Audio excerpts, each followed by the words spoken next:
And we are live on the interwebs, Cardboard Conjecture.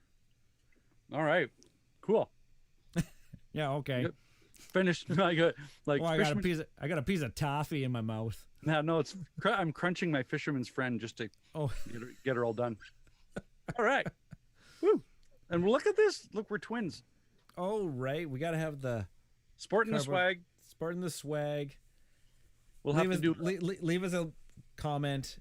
Yeah. If you want some swag, we'll give you a link. We're going to do some t-shirt orders. So yeah. Just get a hold of us. Yeah, we got to get up to a minimum something. Minimum of 5. So, you ready to do this thing? I think I'm ready to do this thing. Cool. Before we start, I liked how you mentioned that we're doing the episode 99 and 100. And actually, I'm just as proud of 99 because, like you said, that's Wayne Gretzky. That's the great one. That's the great one. So this will be, 99 will be the best episode. Yeah. And it's all downhill from here. Yeah. We've peaked. Yeah. Yeah. The engine went. Cool. So yeah, well let's get ourselves ready for the great one. Let's get this show on the road. A little sip of water. All right. Welcome to Cardboard Conjecture. I'm your host, Norm. And I'm the great one, Ryan.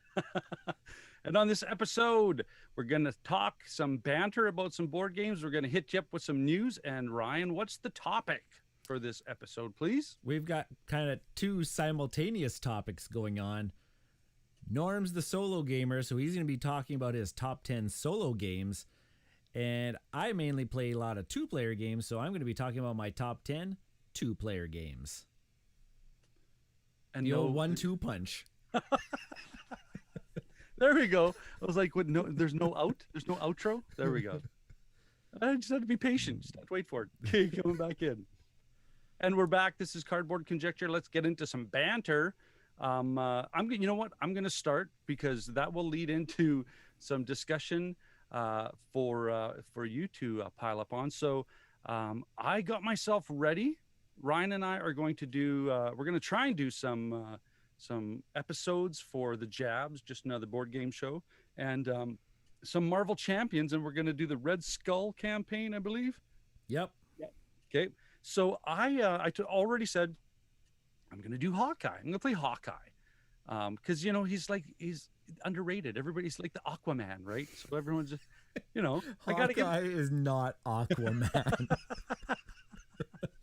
So I got to give him some respect. So yeah, I started playing. Ran through the base game stuff, scenarios, and just started to learn how this character operates, and he's very cool. It's all about what I'm totally appreciating out of Marvel Champions, and we're going to be talking a little bit more about that one. Hint, hint. Is how the character deck mechanisms are so thematically connected to the character. They've went above and beyond their homework to make a point to tie things in and not just mail it in. And as far as its design, it's like, bloop, here's another one, bloop, here's another deck, right? Pretty much the same thing, just different color, right? So I totally appreciate the depth that I'm starting to see in Hawkeye. But I'm still a Spider-Man guy. Yeah, Hawkeye is really cool. I've only played him once, but I really thought they really nailed it with his arrows system and having to charge them up, having to pretty much pull them out of the quiver and load them up. And you have to load them up and then fire them. It's really cool mechanism.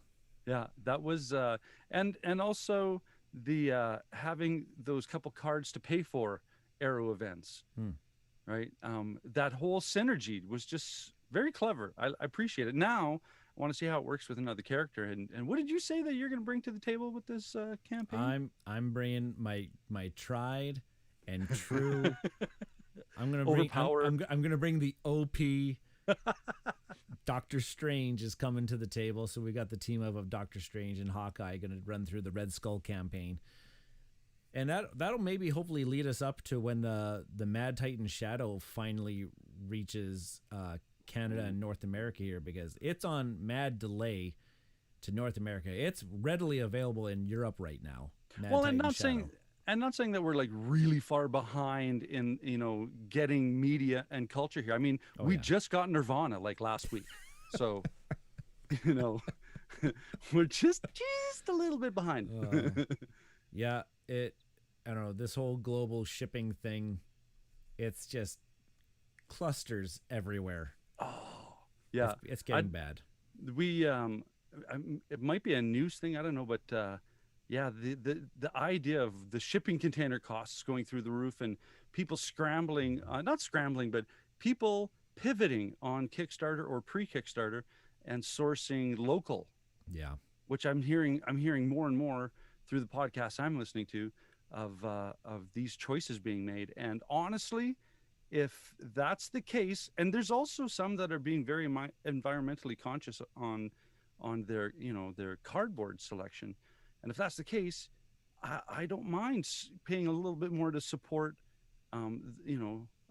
support local or you know, continental. Yeah. No, that's 100% it. And that's why we're going to probably see some of these increases, because we are going to be, a lot of these companies are trying to produce now within the U.S. And but cool. It is what it is. It's the nature of the beast. And I know the question everybody's asking is, how did we go from Hawkeye Marvel Champions to here? And to answer your question, we're two teachers and we go on You're a math teacher. Tangents. We hit tangents all the time. Yeah. Right? But we brought it back in. Good old line connected to a circle. Yeah. So yeah, I can't wait to dig into some more of this regular.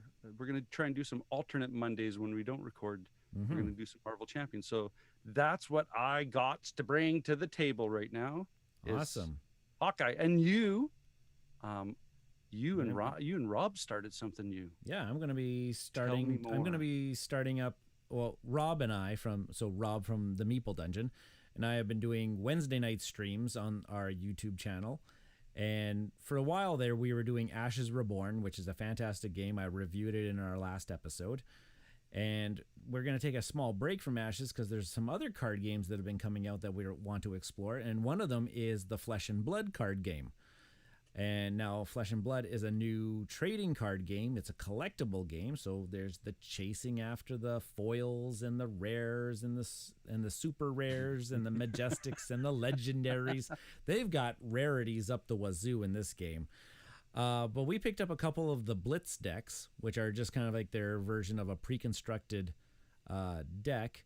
And it's a really, really neat back and forth game. Everything's going to get compared to Magic the Gathering, because that's like the big one. Well, everybody wants to be like Magic. The comparable. And except for in this one, you're not really summoning spirits to go battle on your behalf or something like that. You are actually two characters dueling it out. And when you take your action points, they are just like actually like, you know, I'm fighting with you with my sword or my katana or my axe. And then I might have like some alternate moves that I can attack you with, type of thing. And really, really quite neat. It's got the multi-use card system where every card has its ability, but it's also could be used as resources to pay for your other cards. I think that's kind of a neat aspect to it as well. And then your character, you also have cards set aside. That's your equipment. So you've equipped your character at the beginning of a game, and your equipment has one-time game effects on them. So you kind of have to time when you're actually going to trigger those abilities to the best that they can offer you. Very neat game. We were playing what's called the Blitz format, so a small deck of 40 cards. I think it was 40. And only 20 health on your character, and it's just back and forth. There's the bigger brother version called the constructed format, which is 40 health and a 60 card deck. Whoa! And so it's a much bigger deck, much larger. I heard it's a very much more strategic version, because you have to really pay attention to in this game when it's not your active turn and you're the defending player. You can defend the attacks with the cards from your hand, but if I do that, then I'm left with less cards to play on my offensive turn. Yeah. So it's a very big push and pull type of thing. When do I want to defend? When do I not defend?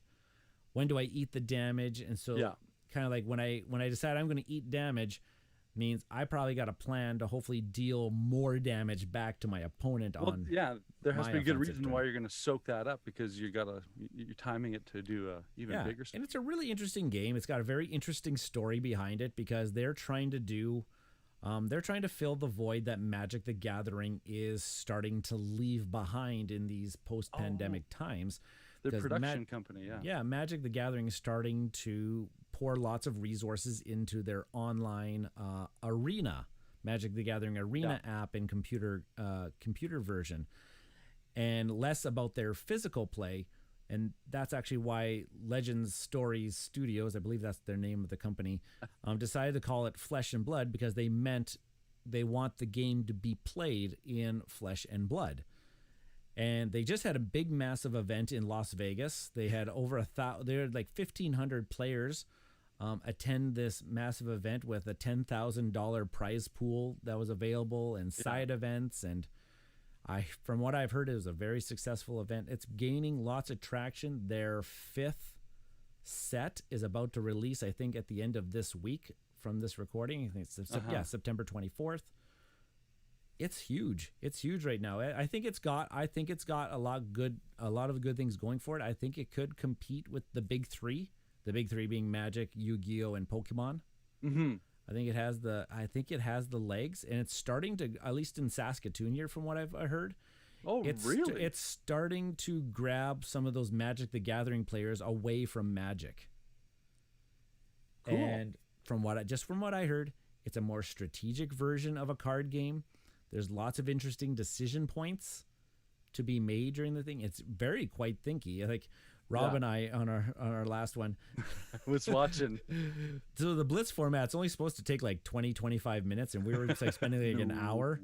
And that's because you guys were just learning it too, right? Oh, we were learning it. We didn't know any of the cards in the deck, but Flesh and Blood. I'm very curious to explore. I'm not going to go heavy into this one like I've used to do in collectible card games. I want to play with these Blitz decks. Sure, you're not. I want to play with these Blitz decks. No, I got way too much other stuff to go on. Okay, okay. Yeah. No, yeah, we're going to play with these Blitz decks. There's some new Blitz decks coming out this week, so I think we're going to pick those ones up. I like the pre-constructed stuff. I don't have I got kids. I don't have time for the deck building anymore.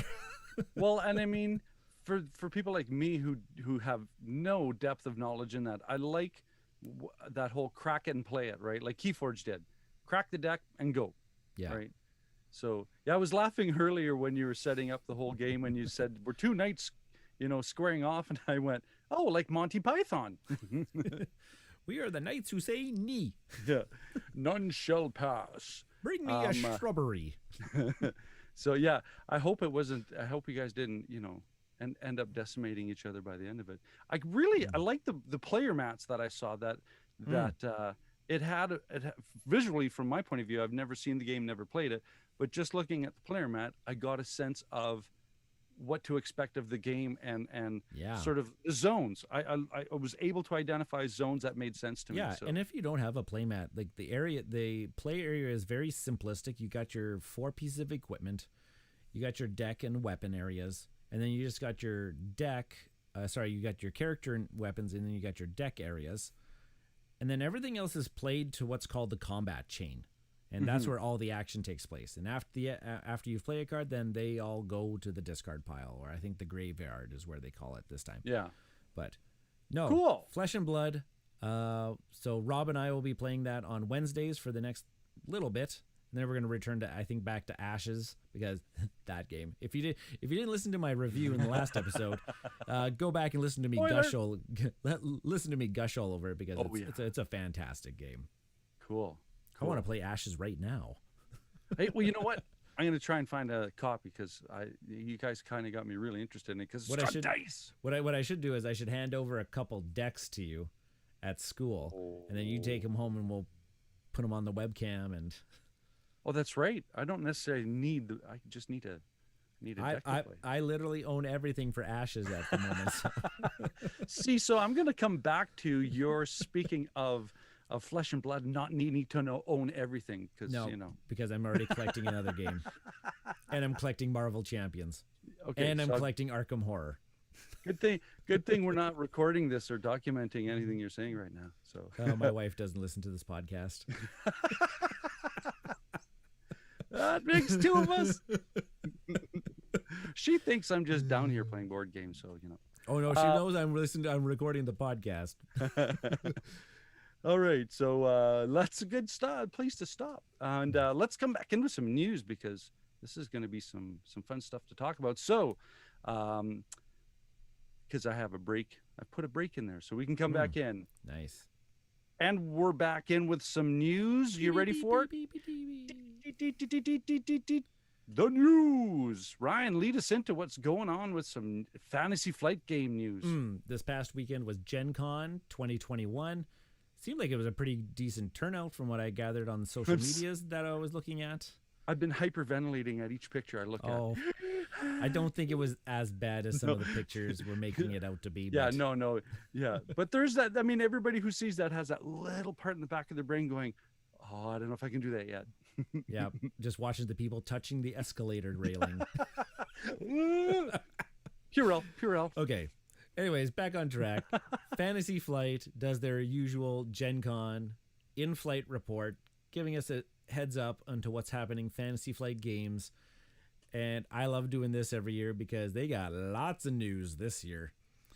Big one, and it actually came out before Gen Con, was the news about Keyforge, which is a game that we really enjoy. We've always really enjoyed Keyforge. And they do have a new set that's kind of with an asterisk kind of ready, called the Winds of Exchange, bringing in some new houses, some new cards, and new player powers. But they also released a statement that Keyforge is going on a hiatus for a little bit. And one of the big things that they came about was that we do have this new set, but we can't print new things because our Keyforge algorithm is broken, which leads to lots of speculations because that is the definition of Keyforge, and that was their driving marketing thing. Yeah. Was that every single deck in the world was going to be unique. And for some reason, and I listened to the Team Covenant podcast. And I did too, yeah. And they had a really interesting take that they started, think about that they probably started introducing too many variables into the algorithm. They crashed the code. And their code wasn't able to keep up or something like that. That might be, and that's just speculation, conjecture for our podcast. But I can see that as a math and computer programming guy. Definitely can see that they were starting to introduce maybe too much too soon. But so Keyforge is on hiatus, but they do plan to come back at some point in time with this new set called Winds of Exchange. And also they are in talks with a company, and I'm losing it right now. That's right. But they're going to be coming out with an app for Keyforge as well. So I think when Keyforge does come back, it's going to be big. They're gonna go all over the place. Small things in Arkham Horror Land. They got a new scenario pack, just a one-off scenario coming out. But they also made the big announcement that they're going to start re-releasing the old expansions campaigns, but in this new format that I was talking about, that they have all of the campaign cards in one box and all of the investigator cards in one box. And so they're going to start that with the Dunwich Legacy campaign, which was a really hard one to find for a lot of people for right now. So they are saying that they're going to bring that all back. The in-flight one that I'll set it up and you can say what it is, but we got a little teaser when we interviewed Corey Kineska, and that's at the very end of the in-flight report. Yeah, I know. Have you got there yet? Not yet. No, there's lots of stuff in this in-flight report. Don't you have it open? No. I'm just sitting back. I'm Oh, yeah. enjoying the first-hand account here. Lord of the Rings, the card game, is getting relaunched. Okay, I got. And they have a new revised core set. So what they're doing with Arkham Horror, they're re-releasing the core box, but now everything all in one, and they're adding some things to make it a campaign right out of the core box. Then they got some new scenario packs for that one coming out. Oh, Here's there the we big go. one. Here's the big one. The new Marvel Champions stuff. So they officially announced the last hero of the Mad Titan Shadow cycle, which is going to be Vision. So they got the Vision hero pack coming out. But then they started teasing us with the Sinister Motives campaign box, which is Spider-Verse. Yeah. And they've got Ghost Spider and Miles Morales Spider-Man as the heroes inside that box, and I am very excited. Yeah, and I'm just quickly looking at it here. There's some great villains. Yep, they got the Sinister Six coming in there. Yeah. Looks like they got Venom in there as well. So lots of things coming in with Marvel Champions. Then they have a whole bunch of like merch stuff, and they're teaming up with CMON to release some Twilight Imperium comic books and graphic novels. That seems pretty good. But then the very big teaser at the very end was the Piece de la Resistance. And we got a little bit of insight onto it when we interviewed Corey Knitska, is that a Star Wars Outer Rim expansion is finally coming. They just teased it. They didn't give any details about it. It's called Unfinished. Yeah. It's called Unfinished Business, and it's the expansion that everybody's been wanting. We need that. We need this. We need more content for that game. It's a fantastic game. Just needs more content. And so that was the in-flight report for Fantasy Flight Games. Lots of great stuff. I always get jazzed about it. That sounded like you just did the weather. And that was the in-flight report for CKW4. Cool. What's we should be sponsored by Fantasy Flight Games for the amount of stuff that we talk about them. I'd rather get shares for the amount of money I've spent. Ravensburger. This one's kind of interesting. This one is very, very interesting because Ravensburger is halting all orders in North America currently. And for the reason why they are stating this is that they want to catch up on this backlog of orders that are coming their way. They've been very aggressive in releasing new content. And they got a lot of those games coming out. Like they got Goonies and Rocketeer and Gargoyles. Oh and all these other really awesome games that are coming out. Except for they just can't get them here because of this of the shipping issues that are happening globally. And so what they're doing is they're actually putting a hiatus on the orders. People can't order. They gave until I think September 17th, so that's just passed. And now they're not accepting orders, which is actually really bold of them going into Christmas season. Mm-hmm. But they just, I think there's such a backlog of their orders that they need to do things properly, I guess. Well, and they're a big enough company that they can absorb a tactical decision like that. Yeah. So things will be starting up for them probably very early 2022, maybe even very late 2021 here. So it's unfortunate. Have you seen the pictures of the Gargoyles game? Now, are they using the artwork directly from the Disney IP? Yes. Cool. Are they? So they're not going on their own little kind of. No. It's like Gargoyles, the cartoon that I loved, and a lot of people have loved. And, and they got their own version of 3D terrain. Take that, Descent: Legends of the Dark. Ooh, they got like 3D really? like towers that the gargoyles go on and stuff like that. And so, and is this the Prospero Hall team that put this together? Mm-hmm. That's weird. They don't do that crazy mini stuff. Or they don't do, but and it's not like a Heavy's Minis game. It's just like what probably these other productions are for them. And it's like I'm curious. I thought it was very interesting. All right. Last one. Well, speaking of nostalgia cartoons, Yeah, we have to mention this because it is kind of time sensitive too. Because by the time some people listen to this, there might not be that many days left in the campaign. No. But come on, or Simon, I'll still call them Simon. It's it's neither here nor there. Has their Masters of the Universe board game up on Kickstarter. It's loaded with plastic and minis and everything awesome. And what was your thing you said about Simon? If it doesn't come with 6 boxes minimum, what's a game that doesn't come with 6 boxes minimum? Come on, man. Yeah. So yeah, it's looking really good. Now we just recorded an episode about this with or I did with Dice and Dragons and the Meeple Dungeon. We did another one of our Kickstarter excess or values, and this is we picked this one because we have it.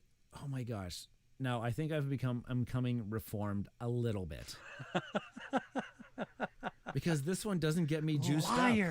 No, this one doesn't get me juiced up. Okay. I'm looking at it. Yeah. And there's lots of miniatures and lots of things and a big massive plastic castle gray skull quote unquote miniature that goes on the board. There's a pile of minis too, not just a bit. There's a pretty good distribution. Yeah, and they've just added on 3D terrain today as add-ons. Nice. I don't know, but this one's it's not getting me. And that may also be because too it's not really meant as a cooperative type of game. It is a 1 versus many skirmish. Or a 1v1 skirmish type of game. Yeah. And that's not really a game that Jen and I play, or that's not really a game I play in general. Like I just don't go out there. Like if I'm doing 1v1 things, like I'm playing Ashes Reborn or I'm playing these dueling card games with my friends. I'm not playing these miniature heavy war games. Essentially, that's what this one's going to turn out to be. So it's not getting me jazzed up. This might be a Simon. This is a Simon Kickstarter that I'm passing on. Okay. But we did do and that's okay. That's okay. But listen to that episode when it comes out because we're doing a Price is Right challenge to see how much an all-in. We tried to guess how much an all-in pledge was. Pledge is going to end up costing somebody. So I'll let you have to go on Dice. You're not going to. I'm not going to say it on this air. You have to go watch our other show. Okay. Over 500. Yes. Oh, that's my prediction. Ooh. Okay, so that's where it's going. That's where you think it's going. That's where it's going. Well, right now, what is it right now? I'm going to do some math on the air. 220, 295, 345, 395. It's already over $400 for the stuff that they've released. American? Yeah.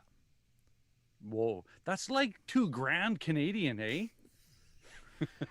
So I think my prediction is pretty. I think actually all 3 of our predictions were pretty all right. Wow. So that's all I could say is wow.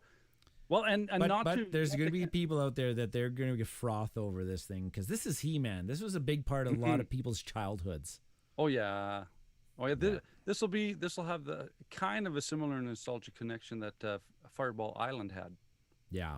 Kind of pulling on those. And they're really trying to go with the FOMO because that's what Simon does. Yeah. They tug at the FOMO heartstrings. Everything in this campaign seems to be a Kickstarter exclusive. Like I don't think very much of this is actually going to retail. Or if any of it. Now, but does it usually go to retail? No, not unless if your retailer is a Simon retailer in which they can get in on the Kickstarter. Okay. Amazing Stories and Dragon's Den Games here in Saskatoon are Simon retailers. They can get in on these campaigns and order this stuff, but they can't just get it through the regular distribution channels. Yeah. Okay. So if you want the gigantic plastic gray skull miniature, that's a Kickstarter exclusive. Yeah, or find to see if your friendly local game store is bringing it in. So yep, talk to Darren at Dragon's Den. I'm pretty sure he's going to put it together group pledge. Talk to Jeff at Amazing Stories. I'm pretty sure he'll put in some group pledges if people are interested in them. That saves you on the shipping. That's going to save you on the shipping. Yeah. But yeah, and that way it doesn't get shipped to your house, and you don't have to explain things. What's this fridge box? And if there's a fridge box on our front step. And if you accumulated enough store credit, you can probably put that store credit towards that. Yeah. Shh. I'm not speaking from experience. Be very, very quiet. We're hunting cardboard. What? All right, so let's phase out. That's a perfect spot to phase out. Yeah. Cool. Ready to come back in for some top 10 lists? Sure. Is there anybody in the chat that's excited for some top 10 lists? I don't actually. I can't even see the stats if people are actually watching. I looked at the chat. I said hi, and there's no response right Crickets. now. Yeah. Tumbleweeds. That's okay. That's okay. All right, coming back in. And we're back. This is Cardboard Conjecture, and we're going to go into our topic, which is, from my point of view, the top 10 solo games, and from Ryan's point of view, the top 10 two-player games. And I think this was a pandemic-forced topic.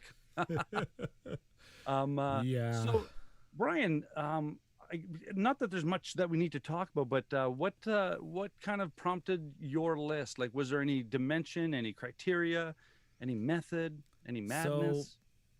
So this is just going to be like more of a personal experience type of list. These are the two-player only. Like, I'm not going to be talking about games that, play 2 to 4 players and they have a good two-player mode.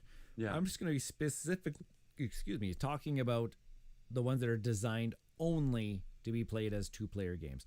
So there's some of those, like, there's the Cosmos two-player game lineup. There's the Lookout Games two-player lineup. And there's some other ones that may or may not have been mentioned on the show 50 times.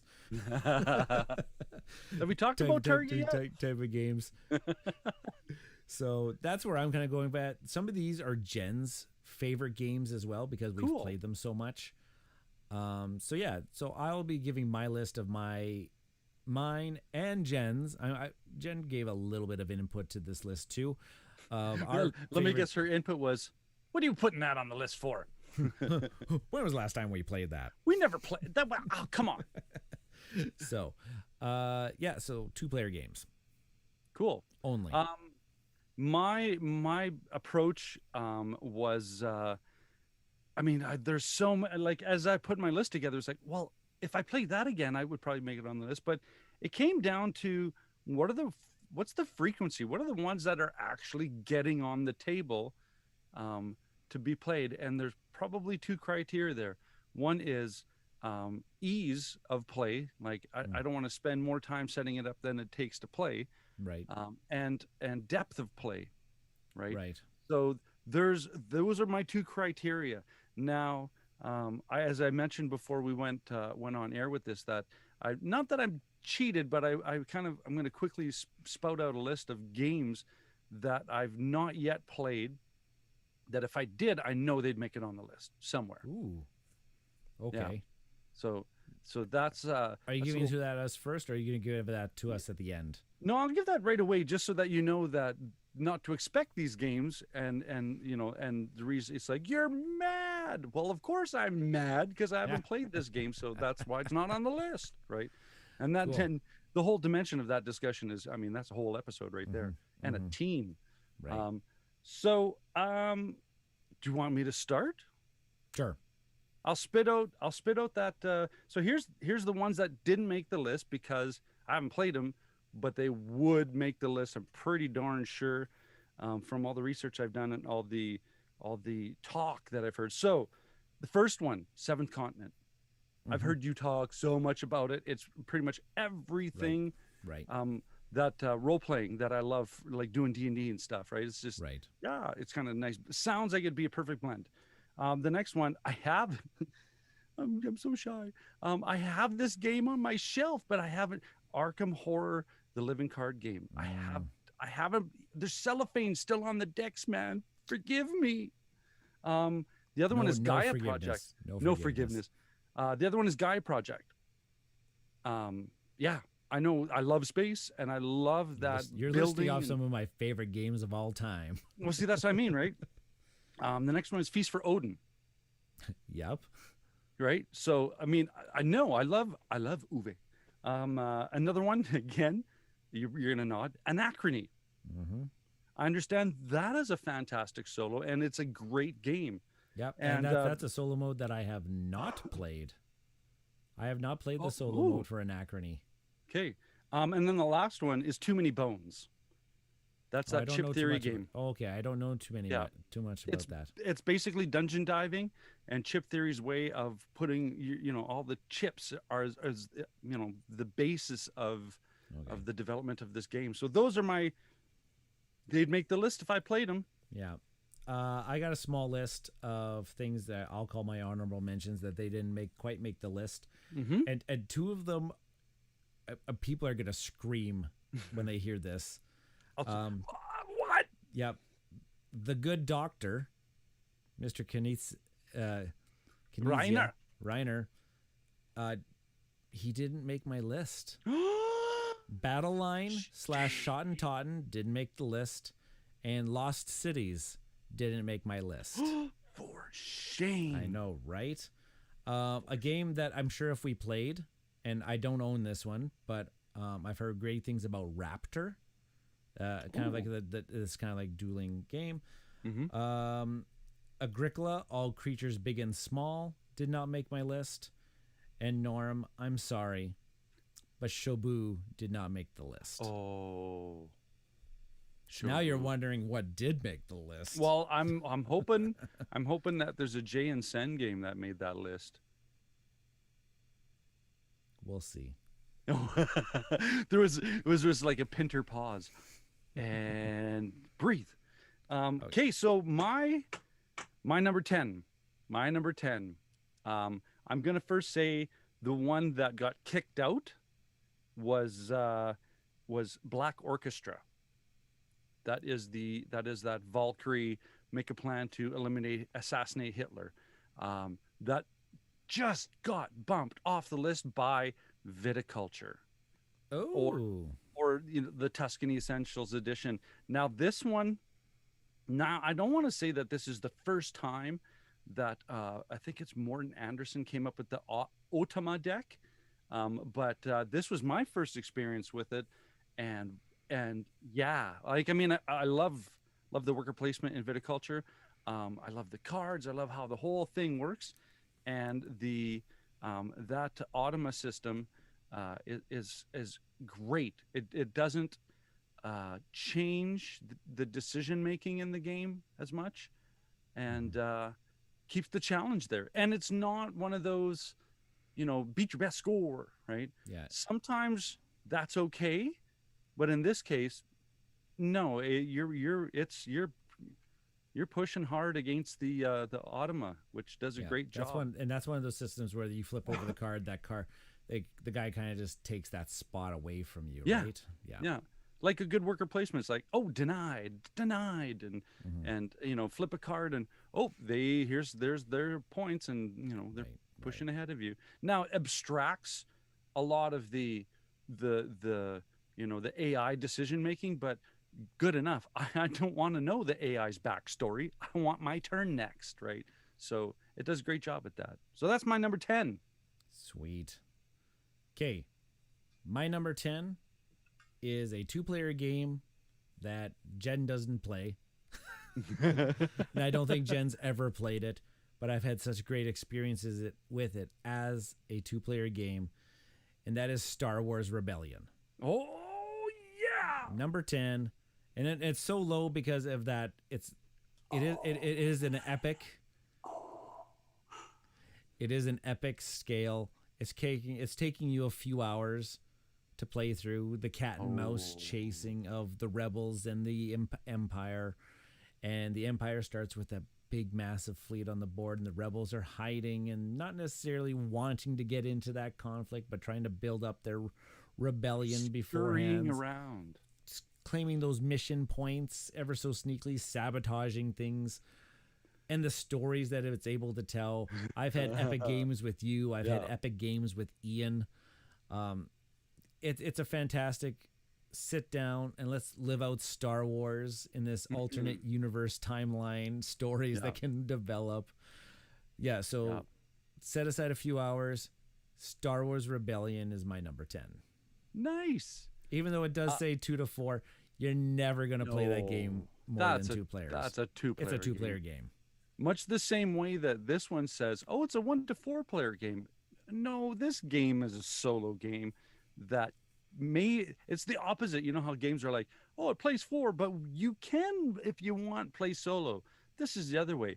This is a solo game, and you can play more players if you want, but don't. And that is Nemo's War. Victory Point Games, and I'm Ian O'Toole. I mean, we love Ian, so yeah, Nemo's War. You're basically you're on the Nautilus, and you're doing campaigns, and you're doing story narratives, and there's 4 different modes that you can set your game to in regards to adventure, exploration, military, and the good sign of a good solo game is that your win percentage is below 20, and mine is below 10. No, there's on the rare occasion you manage to squeak out a reputable win.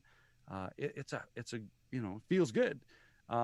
Some people there's dice involved, and some people are like, "Oh, I hate that randomness," but there's the mitigation in this is that you bet points. There's 3 tracks. There's your crew, there's Nemo, and then there's the Nautilus. And depending on the event or the conflict, you can bet points to add to your dice roll. And if you're successful, you regain, and if you're not successful, you lose that. And then that's one of those criteria that push you to not winning the game.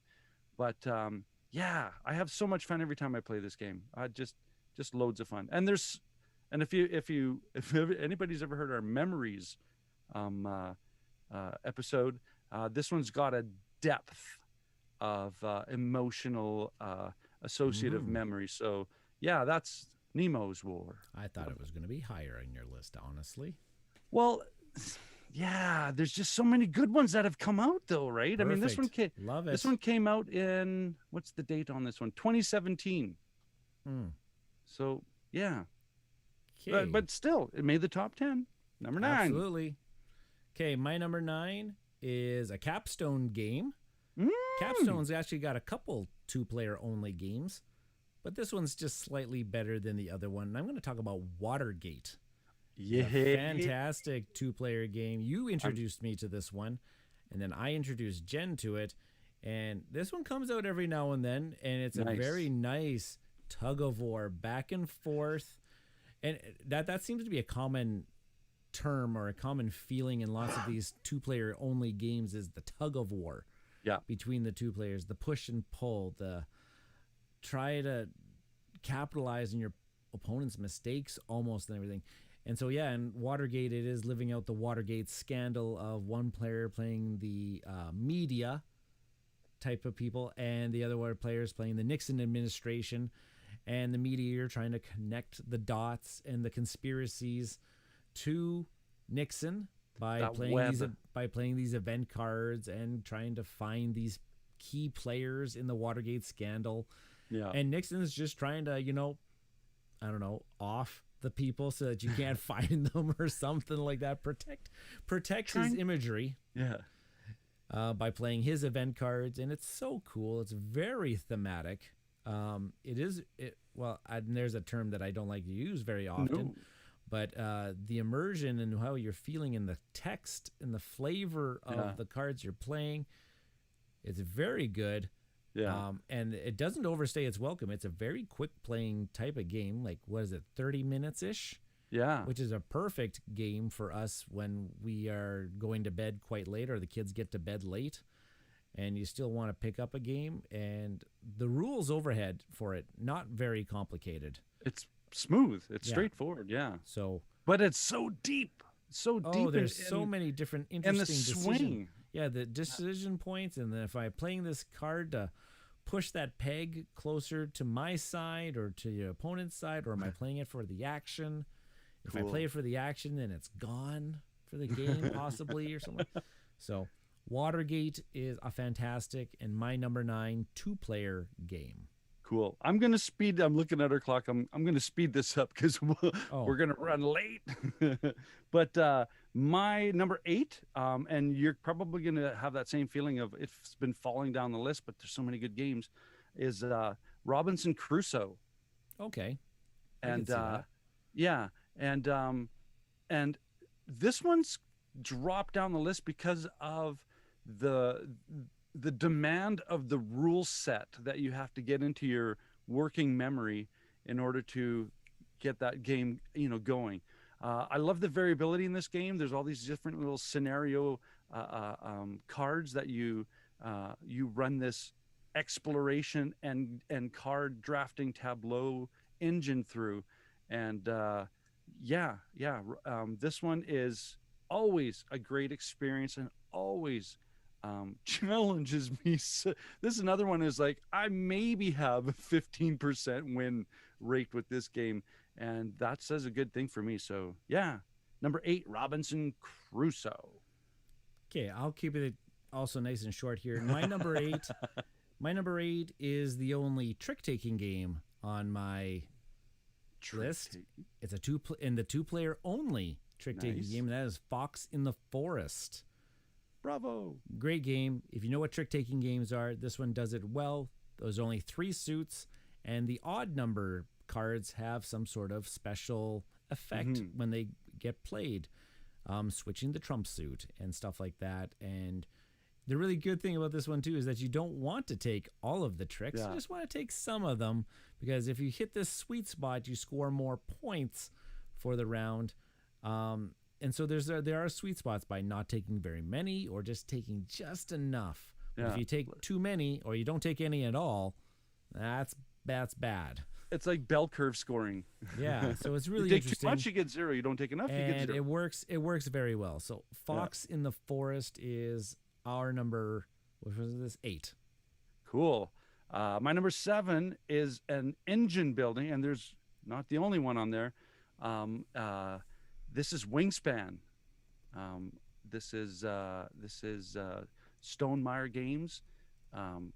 It's your birds. You're basically putting together a bird sanctuary, and it is, like I said, probably one of the most dynamic engine builders of late.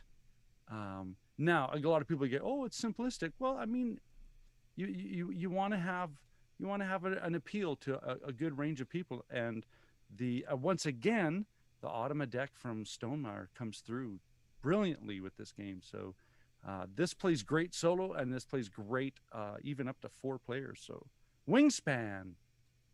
Great choice. My number 7 is Imhotep the Duel.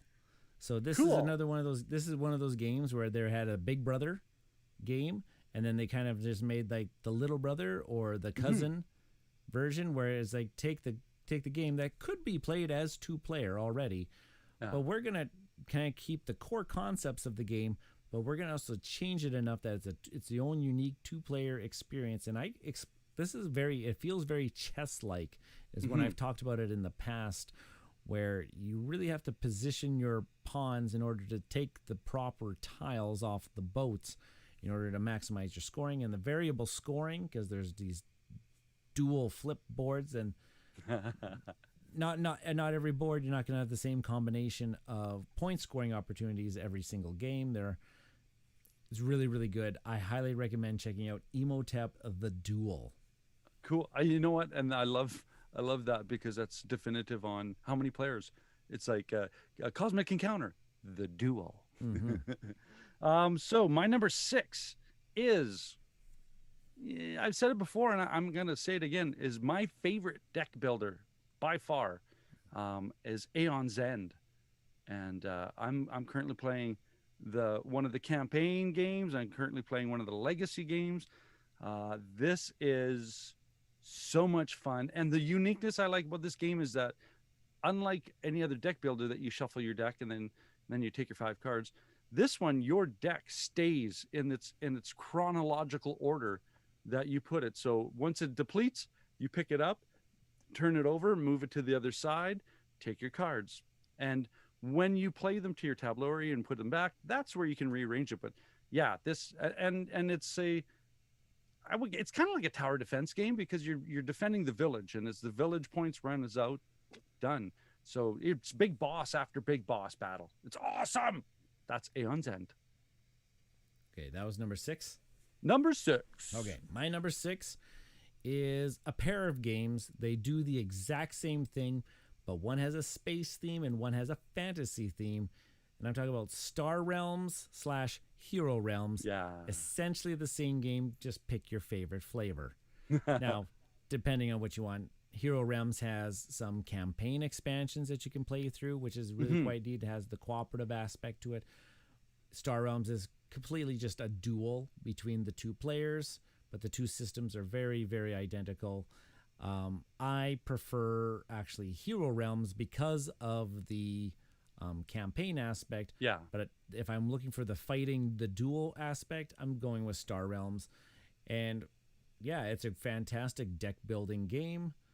Doesn't do anything groundbreaking in the deck building genre, but man, is it a lot of fun. And man, can you just hammer out like toe-to-toe matches. Oh man, you can hammer out 7 games. You can do a best of 7 in an evening very easily. Cool. Yeah, that was so your number. That was my number 6. Star Realms / Hero Realms. My number 5 has tragically fallen, and I think you know what I'm talking about. And this is one of those games that has fallen because of that setup and cognitive rulebook cognitive load, and that's Mage Knight. I love this game to bits. Absolutely adore this game, but it's one of those games where it's like, okay, I gotta quickly refresh the rulebook, get that programming back in my RAM, and once it's there, then I'll play a week's worth of games, because it's one of those things like, okay, I got the rule set there, everything's humming, the engine's going, all right, don't interrupt me, daddy's not cooking, daddy's not a short order cook, I got to get this game done. So yeah, brilliant game. It's yeah, I mean, I gush all over it all night if I wanted to, but Mage Knight, that's my number 5. Okay, number 5 is not chess, though it's the most chess-like game on our list, and that's Onitama. Yeah, is our number 5. And great dueling chess-like game, and I always like to say it's chess-like because your pawns and master pawn are moving across the board, but they're dictated by the cards that are selected at the beginning of the game, and you have to use one of those cards to move one of your pieces, and then it goes into the community piece. Yeah. And then you take the community piece, so the cards are ever so changing all the time amongst the two players. There's only 5. There's only the 5 cards. Yep. Each player has 2, and then there's the one community one. There's one always in limbo. And they're always shifting based on how you're moving your pawns, and you're just trying to do one of 2 things: take out the opponent's master pawn, or get your master pawn onto the opponent's steps. Steps. Temple steps. Yeah. Yeah, and oh my goodness, so good. It is just so good. Onitama. Yeah. I do have the one expansion. I don't have the second expansion, but I do have the first expansion. But I don't have the one that introduces like the wind spirit. Mm-hmm. There's something else. But then I heard there's another expansion coming for it that's adding ninjas to the game. Oh no! Which is kind of interesting. But Onitama, just the base game as it is, fantastic, and especially if you want like a very quick chess-like game in your collection, and the component quality of this game is amazing. Yeah, neoprene player board, nice. So cool. That was my number 5. My number 4 is one of those games that is it's not the cognitive load about the rule book. It's all the fiddly components that need to get put in place before you can get at this thing. And you see, you're laughing because you know what I'm talking about. Yeah. I'm talking about Gloomhaven. Oh my gosh, it's so Love fiddly. Me some Gloomhaven, but this is a table hog.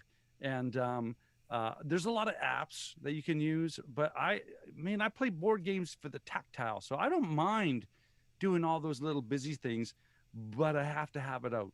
And so once it's out, that's another one of those games that once it's out, I'm running through at least minimum 5 to 8 scenarios if I can make it happen. Right. And yeah, I mean, if I don't suck, maybe those 5 to 8 scenarios are all the one try on the same scenario. So yeah, that's my number 4, Gloomhaven. We've all been there. Yeah. 1 week to try to get one scenario done. Okay, my number 4 is the first tile laying game on in a 2-player tile laying game. And we're talking about Patchwork. Oh, it is so good. Yeah. This is Uwe Rosenberg's first foray, I believe, into the polyomino tile laying aspect, and I really enjoy it because it does have the economic piece of the buttons and having to pay your buttons for the quilt pieces, and then every now and then that takes, then they cost time, and then you move your time, and then you cross a button space, you get some buttons to buy some more things, and then as soon as once you reach the end of the time track, can't fill your quilt anymore, and you can earn negative points. Of course, it's an Uwe Rosenberg game where you can earn negative points. I've been there. So Patchwork is fantastic. We play it a ton, and I've seen people post pictures of their completed board, and I've never even come close. Oh yeah, that's an achievement. And I have a math brain and a spatial element brain, and I try to make it happen, but I've never come close. You should see this guy pack a trunk of his car when it comes to summer vacation. Tetris was my friend as a kid. Cool. All right, my number 3. My number 3 replaces the need for me to even think about terraforming Mars, because I think this is a better engine builder, and this is Underwater Cities. It's an engine builder. It does such, as simple as its solo implementation is, it does a fantastic job at blocking you with the areas that you need to get to make things happen, and all of a sudden things start to cascade, and boy is it ever a fun game because there's lots of cards. So yeah, and I know you have this, and I know you really enjoy this game too. So again, Underwater Cities, and a game that I have not played solo. And the best part is that when people play it 3 or 4 players, it can run long. And but it's not a boring game. It just can run long. Solo, oh, dude, you bang through a game in 20 minutes, half an hour. So yeah. Crazy. So Underwater Cities, that's my number 3. Okay. My top 3 are pretty much set. Number 3 is a game that I just talked about on the show not too long ago, and we play it consistently. It comes out at least every couple of weeks. 7 Wonders Duel. Yeah, you talk about this. I talk about it a lot. It's the best version of 7 Wonders, I think.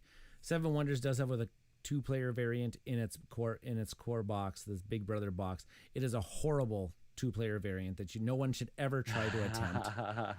And that's not even conjecture. That's fact. If you're going to play 7 Wonders scientifically proven. Yeah. If you're going to play 7 Wonders 2-player, you go and pick up 7 Wonders Duel. And you may as well pick up the Pantheon expansion and the Agora expansion because they just add so much depth on top of the fantastic drafting game. And talk about a tug of war. There are 3 different win conditions in 7 Wonders Duel, and you have to keep them all in balance because if one person runs away with one of them, chances are it's not going to points. It's going to win by military or by science. Or in the case of the Agora expansion, Senate seats. Yay! So 7 Wonders Duel is number 3. My number 2, I've spoken about it before, and that is Marvel Champions. Yeah. Now, in this spot, I probably will also kind of sideways put Lord of the Rings, the card game, because that and this and Arkham Horror are kind of got a same DNA structure, kind of from my point of view. So, but Marvel Champions, yeah, that's one of those games where it's not a difficult rule set, and it's, you know, there's such challenging levels once you start off, and you get a groove for it, then you can turn the pressure on and have some really great games if you start to understand your hero deck. So yeah, and I've got so much more to explore, so that's why it's so high up on the list, because there's a lot of stuff to go have fun with. So Marvel Champions, 100%. That's a fantastic choice. That's actually the only way I've been playing Marvel Champions mostly has been solo. So great. Okay, number 2 for me is a game that you really enjoy, and I believe Mel actually also really enjoys, and that's Japur. Oh yeah. Oh, it is by far one of the best, or I guess in my opinion, the second best 2-player game of all time.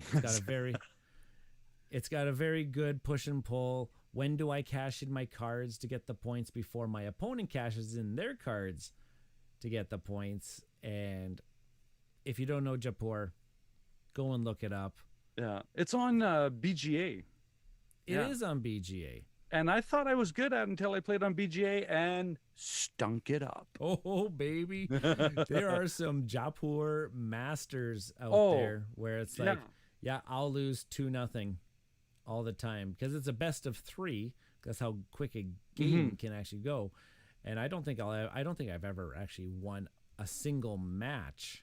Either that, or I played against Bobby Fischer, because just knew exactly when to cash in at what time. I got smoked.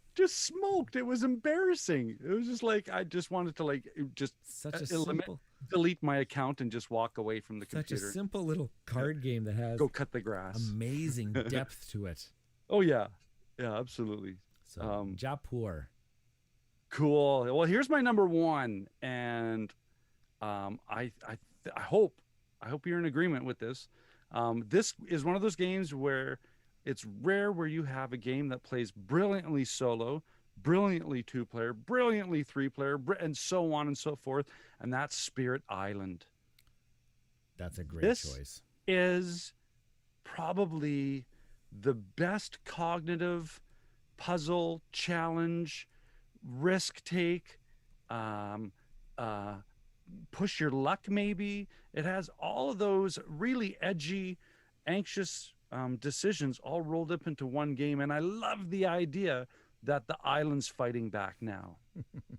Yeah, I love it. So if you've not ever played Spirit Island, give it a try. Absolutely. And I mean, Brian, go ahead. I mean, you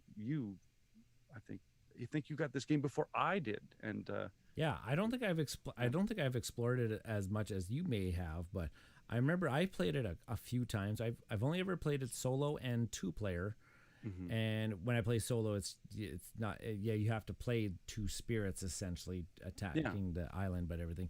100% agree. I haven't even ever touched any of the expansion content because there's so much to explore in just that base game, and my win rate at Spirit Island is extremely low. That's probably because I think that I'm intelligent. Counted on one hand. Yeah. I think I'm intelligent, and other people say that I'm intelligent, but that game makes me feel dumb. Well, it's one of those things where all of a sudden you're like, well, you know what? I can take a risk, and then all of a sudden, whoa, I didn't see, and then everything's done. And cascade, and let's just reset to the game. Yeah, absolutely. So yeah, my number 1, Spirit Island. I'm waiting for this one. My number 1, and then cut episode. Yeah. And we're back. Yeah. My number 1 is my number 2 game of all time, and I can't go an episode with Cardboard Conjecture without mentioning it. It has to be Targi. It is the greatest 2-player game created of all time. There is very little. There's very little randomness to it. Very tactile gameplay, and it is very in your opponent's face. Oh, you're constantly blocking what they want to try to achieve, and so the concept of Targi is putting this worker placement on these edge border cards to hopefully they match up in crosshairs for these action cards in the center.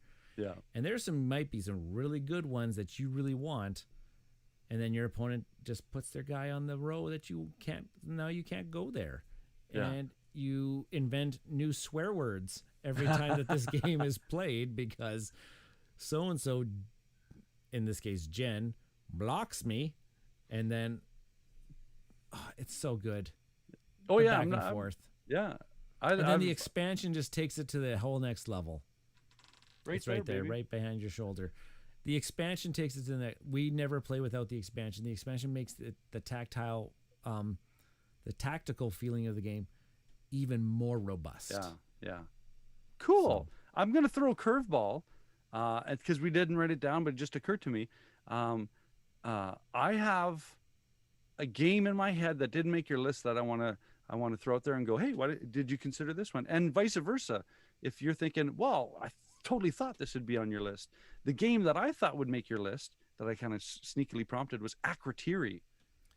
I love Akrotiri. And we just, a fantastic game, great game, love it.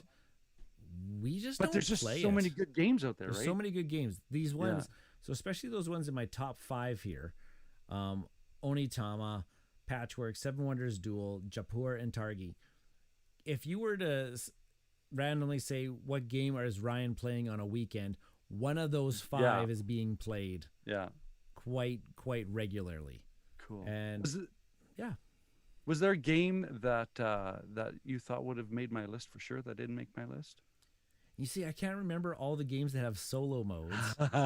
Because you don't care about solo modes. I don't. The solo mode's never in the forefront of my mind. Nobody's mind. Nobody's mind. Nobody's mind. It's over your back shoulder there. You have Star Wars Outer Rim, I see on your back, and that's got a fantastic solo mode. I haven't played that one yet. You see, that's one I have played. Oh, okay. Well, there you go. So good. You have to try it. I'm gonna do like you do. I'm gonna put it face up. Especially now that the expansion's finally in the pipeline, coming out soon. Hey, Outer Rim. That'll make. You gotta get. You gotta get it. We I think we wrapped up a couple of good lists, and we took care of a good chunk of our hour here. Yeah, I'm interested to see what other people's favorite solo and two-player games are. Yeah, you should throw it up on Twitter. Yep, drop us a line when this episode launches and you're listening to it. Throw it down on Twitter. Yeah, say, hey, this is my favorite two-player game. Hey, this is mine. At BC Board Gamers, we're happy to have that conversation with you. Ryan, you're insane for saying Targi so much. I just don't see your appeal. He barely talks about it. If you play Targi once, you're going to see what I mean. Nah. Well, what I mean is to say thank you so much for listening to the episode. Yeah, and that being said, I'm your host Norm, and I'm 1-2 Punch Ryan. We'll catch you later. 1-2 punch. Good one. Okay. I think it's we're gonna do our little 5-minute bio break. Take a 5-minute break here, and then we'll come back with the episode 100 spectacular. I can't believe we got there. Oh my gosh. Yeah. Right. Cool. Okay, I'm phasing us out.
Sorry about that. Norm was a little late. Oh, We're back. Are we live? yeah, yeah. They can see us. We're live. All right. Cool. Episode 100. Oh my gosh, Here we go. Gotta bring up the 100. notes here. I'm gonna get ridiculous on this episode. Okay, am I gonna have to edit some stuff for ridiculous and nostalgia and I think I programmed a beep button. Cool. All right. You ready for this one? I think so. Are you ready for this? Do do do do do do do do do do do do. All right, here we go. Welcome to Cardboard Conjecture. I'm your host, Norm. And I'm Ryan. And on this episode, we're going to banter about some board games. We're going to talk about some news. And Ryan, what's so special about this episode? I don't know, Norm. Perhaps it's episode 100.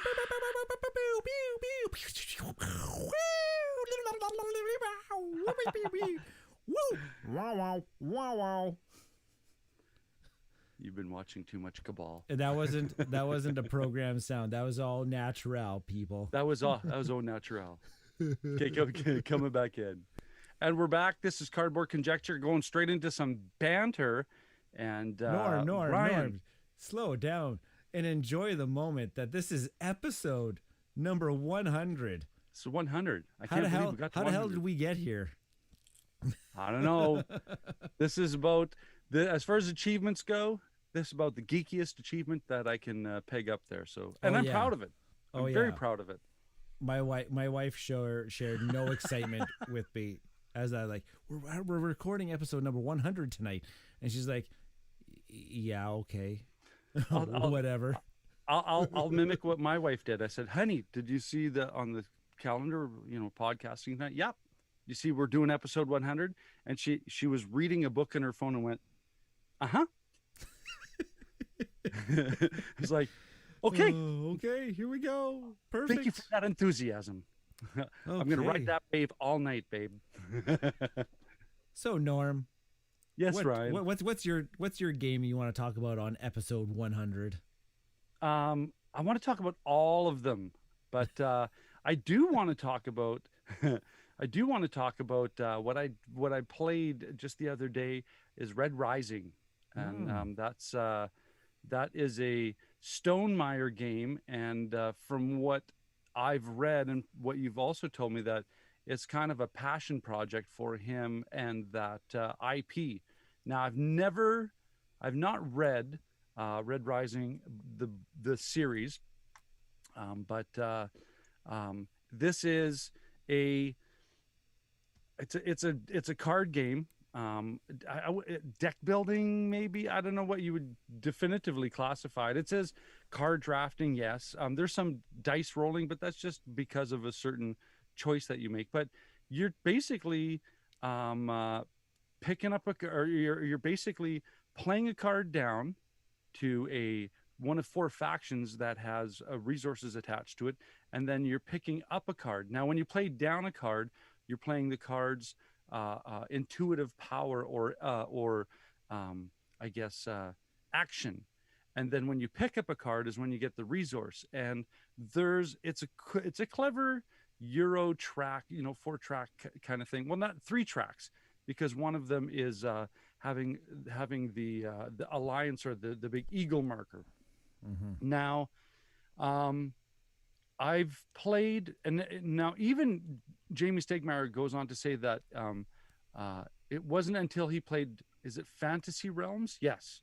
When he played Fantasy Realms, he finally clicked in on the mechanism that this game required, because in his designer's notes, he says that it was a pursuit of about 4 to 5 years for this project to come to fruition. And so yeah, now I've not played Fantasy Realms. I think you've picked it up, but and there's another version that we've of this mechanism that we played, which Xeriscape, which was Chris's game that he showed us on Tabletop Simulator, and just that whole idea of playing down, picking up, and having something happen, and when you pick up, something else happens. Um, I really liked Chris's game because his theme was, zero scape gardening, which is low, which is kind of more natural gardening, and you have the plants and you have the features and you have architecture. All of that makes sense to me, and the connectivity that the card powers had. This Red Rising, it made sense to me on a mechanism level, but on a thematic level, I hadn't a clue what was going on. Right. Right. Now, maybe that's my fault. Maybe it's because I don't know the IP, but it's, and it didn't turn me off. It just kind of, I went, okay, this is one of those games where I'm going to have to understand all the cards. Like I have to see the whole picture to understand the big picture. Yeah. Yeah. Right. Definitely one of the. This is a game that Jen and I have played, and we played it actually quite a bit. One of our big turnoffs for the game was all of the text on the cards, because most of the cards do something completely different. Yeah. And just having to sit there and read, what does the card do? What are the cards in my hand? And kind of knowing what one do I want to pretty much deploy, I think was the action. Yeah. Yeah. And then when you which put one, it down. which one do I want to pick up? What are the synergies of the cards?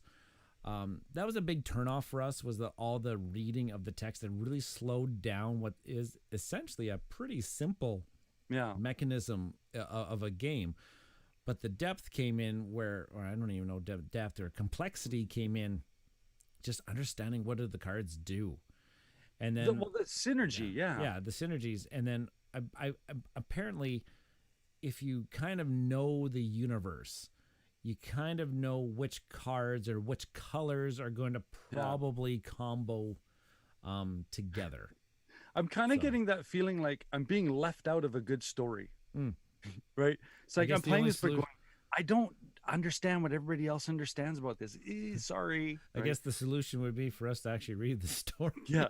Let's go read the IP. I mean, and I'm all for that. I mean, I love a good story. So if now again, this Jamie Stegmaier, who's made some pretty good choices, right? Oh yeah.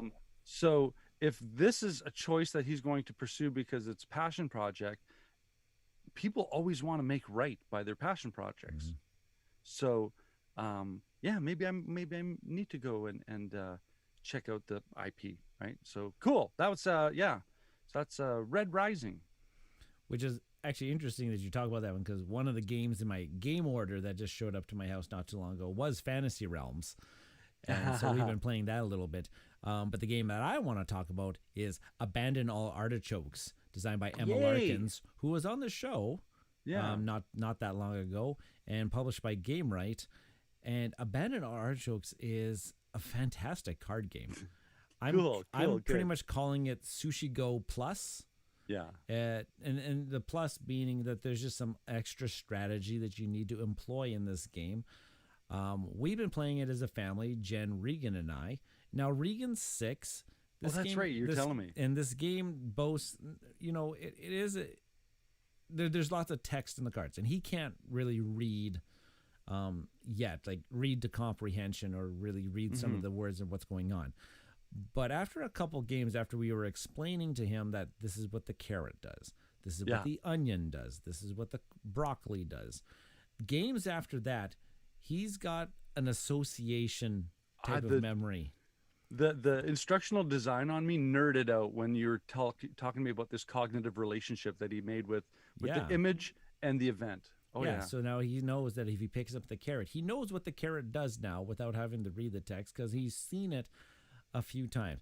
This is that where I was talking about one episode where I was talking about the Great Western Trail experiment with him, and he knew what the icons did. Like, he knew that the cow spot was where you bought the cows. Yeah. The building icons where you build the building. Like, I'm going to have a lot of fun in the next few years as he develops some of these other skills that he's going to need in order to play games. Now, I digress from Abandon All Artichokes, which is a fantastic game. I like it how she plays it as it's a kind of like a deck deconstruction or a deck wrecker. Yeah. Essentially, all the players start with a 10-card deck of artichokes that do absolutely nothing. They have no power. They clog up your deck. And essentially, what you're going to be doing is you're going to be kind of drafting cards into your deck that do a whole schwackload of different things. One of the things that most of them do are get rid of these artichoke cards. And essentially, you win is if at the end of your turn, you draw up your hand size. And if you draw up your hand size and there is no artichokes in your hand, you win. So you've abandoned all of your artichokes. And it's really good. It's gameplay's fast. All the vegetables and all these cards do weird and crazy things, which is awesome.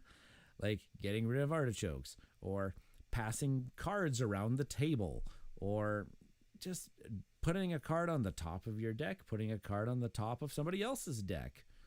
Or I play this card and now it goes to my opponent's pile or something like that. Yeah. Really, really quite cool. Really interesting. It's one of those games I always think, after I've played it a few times, I was like, man, how come I can't think of something like this? Like, this is just genius. Well, and I think we're privy to having talked to her in our interview, and we asked her, and she went through the whole development process of coming up with that game. And I was so impressed with the discipline of her design process, where she treated, because in the music industry, I know a lot of writers who treat writing like a job. They wake up, they sit down, and they get whatever they're using and they start to write. And she has her own discipline in that manner. And it makes, now that you've played it and given the report, it makes sense, because we've heard about her process. So the product makes, I can't wait to play it though. You gotta bring it to school. It's so good. Plays fast, plays quick. My 6-year-old son can make the association without having to read the cards, which has he beat you guys yet? That's the achievement. No, he hasn't, because even though he knows what they do, he doesn't know how to form strategy. So he picks the one that looks the cutest, but they all are cute. Plays like me. So. But all the art is cute. Like, I made the joke on Twitter, like, look, abandon all artichokes. Who wants to get rid of these guys? They're so cute. Those little eyes, they're just adorable. Yeah. So, abandon all artichokes, Emma Larkins, game right. Fantastic. I highly recommend it. It's now in the quiver. Like my card case, it's now it made the quiver. It made the quiver. So now it's going to be permanently there for all road trips. And that's like starting lineup, man. Yes. That is starting lineup. All right. Let's move into some news. Do we need to do the beep beep beep? Beep beep beep beep beep beep beep beep. The news brought to you by Garboard. Conjecture. Wow, we don't make good ad prompts. Okay, so you think we would have this figured out 100 episodes later? Yeah, it's a thing in process, right? Couple quick ones. Yeah, because we got a big topic today. so one game is that they are coming out with a new Seven Wonders game. What? I know, and they are boasting it. So it's called Seven Wonders Architects. It is not an expansion to Seven Wonders, but rather it is now a new family weight version of Seven Wonders, which got a lot of people really kind of perked up, because Seven Wonders kind of for a lot of families is already a family game. Yeah. Because it doesn't have I don't know a lot about it. I just saw that it is there, but I've recognized right away that it's still being done by Antoine Bauza. Yep, so and it's not like somebody's wrecking the world that he created. Yeah, so I don't know. That's out there. You can go to BGG and look at it. I'm curious to what a new family weight version of Seven Wonders is going to actually look like. It's still got drafting. Oh, you know what I just saw here? Sorry for cutting you off, but I just noticed that each player is physically building out of like puzzle tiles their own monument. I see that too on mine. So it's like, that's pretty. And there's cards and there's tokens. This could be pretty cool. Yeah, I 100% agree. I just haven't looked at the gameplay mechanism into it. So Seven Wonders Right on. Architects. Another quick one that's coming out that I saw was really interesting is that they have now the 4th version of Azul coming out. What are they calling this one? The Queen's Garden.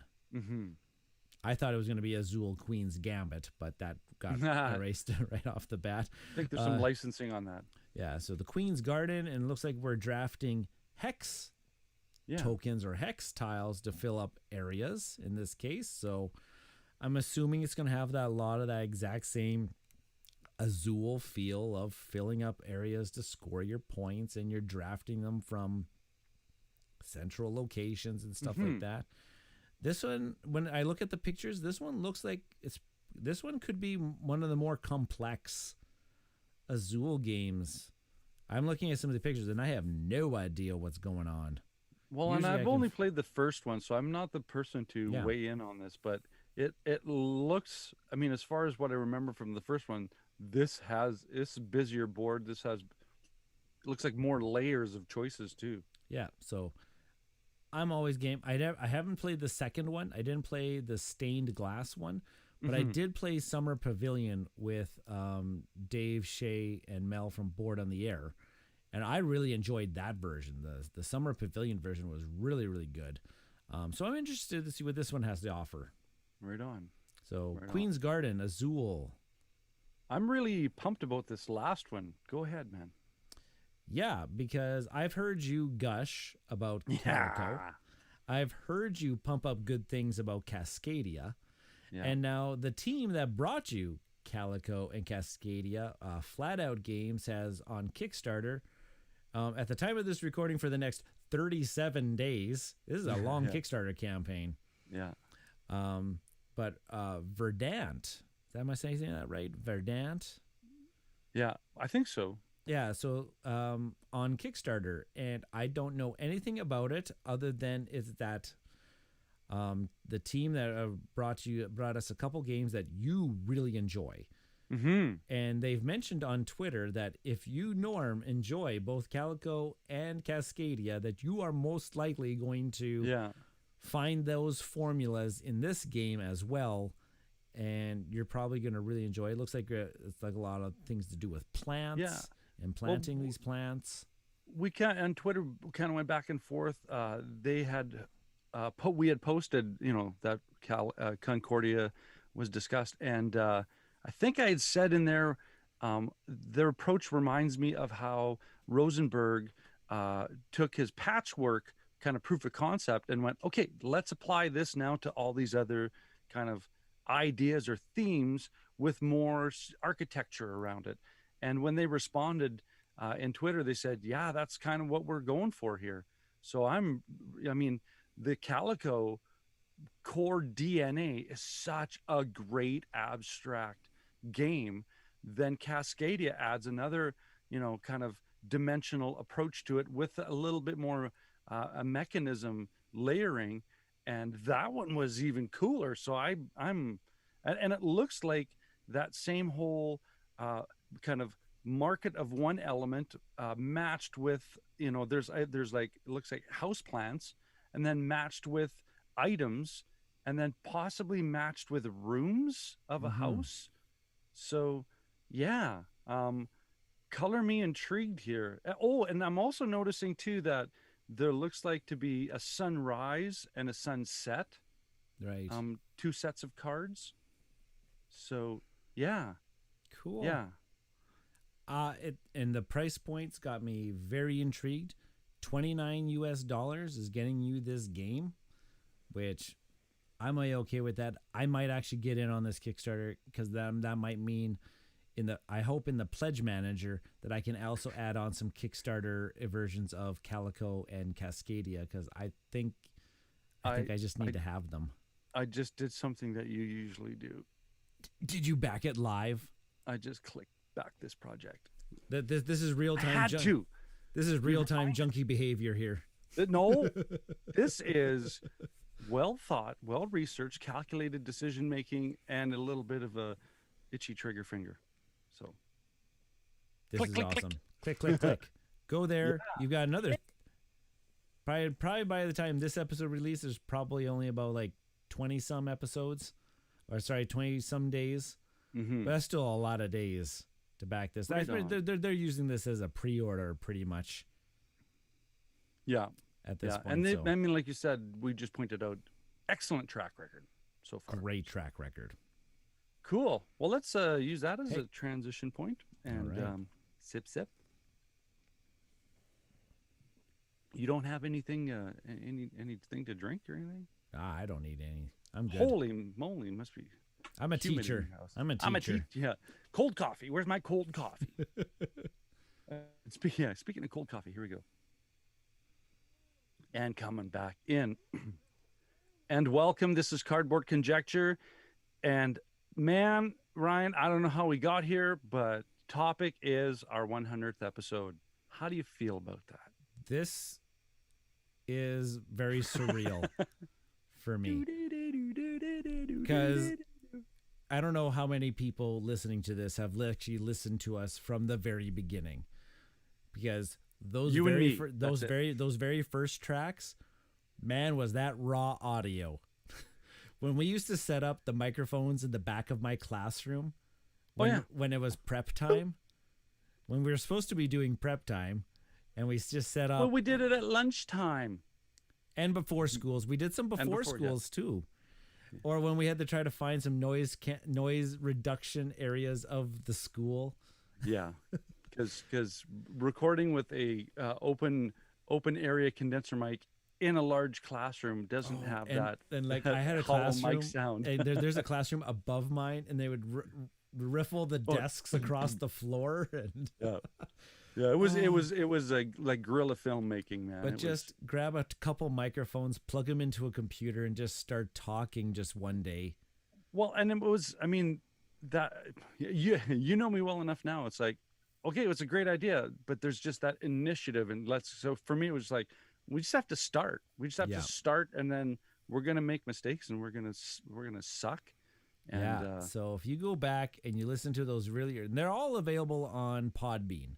When you did the big migration from Libsyn to Podbean, you brought everything over, so you can go on to Podbean and you can find all the way back to the very beginning. And speaking of very beginning, we're probably going to track back and kind of reflect on some of the games. That's the topic of today. We're going to reflect back on the years, and we'll address that too. It has taken us years to get to this point. I know now we are a weekly podcast, and we have been recording weekly, producing weekly content for quite some time now, but it hasn't always been that case. And we'll talk about that too, and everything like that. And I want to also mention, and I mentioned to you before, and I'm going to quickly mention it now, and I won't say too much so that I don't get all crackly in the voice and watery in the eyes. But this was, when we started this, this was at the same time as when Daniel relapsed. And I knew from our first, and when I say relapse, Daniel had leukemia and then was good for about 2 years, and then he relapsed. And and he's good now. So don't everybody, he's in grade 11, everything's good now, right? Long journey, like 8-year journey. But this was the impetus of me knowing that I needed something to keep my brain occupied and respite. I needed some respite from the heavy that was going on in my life. And I knew board games was like cardboard, retreat for me. And then you and I started connecting more on the games. And then we just kind of we started talking about podcasts that we're listening to. And then I think I just kind of went, I think we can do that. We can do that. I work in the industry as well as teach. So it's like, it's not a challenge. Content. And I think that's what I said, is we just got to make sure that we have a good idea that we can build on. Right. Yeah. So perfect. That's from my side. That was my need and reasoning for getting this going. And I mean, I don't know what your perspective was, because I mean, you might have been like, okay, sure, let's go.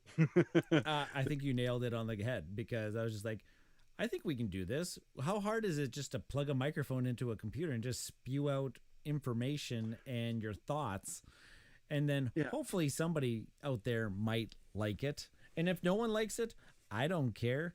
Yeah. If I reached one person, it's like my teaching philosophy. If I reached one person today, I did my job and I can get paid.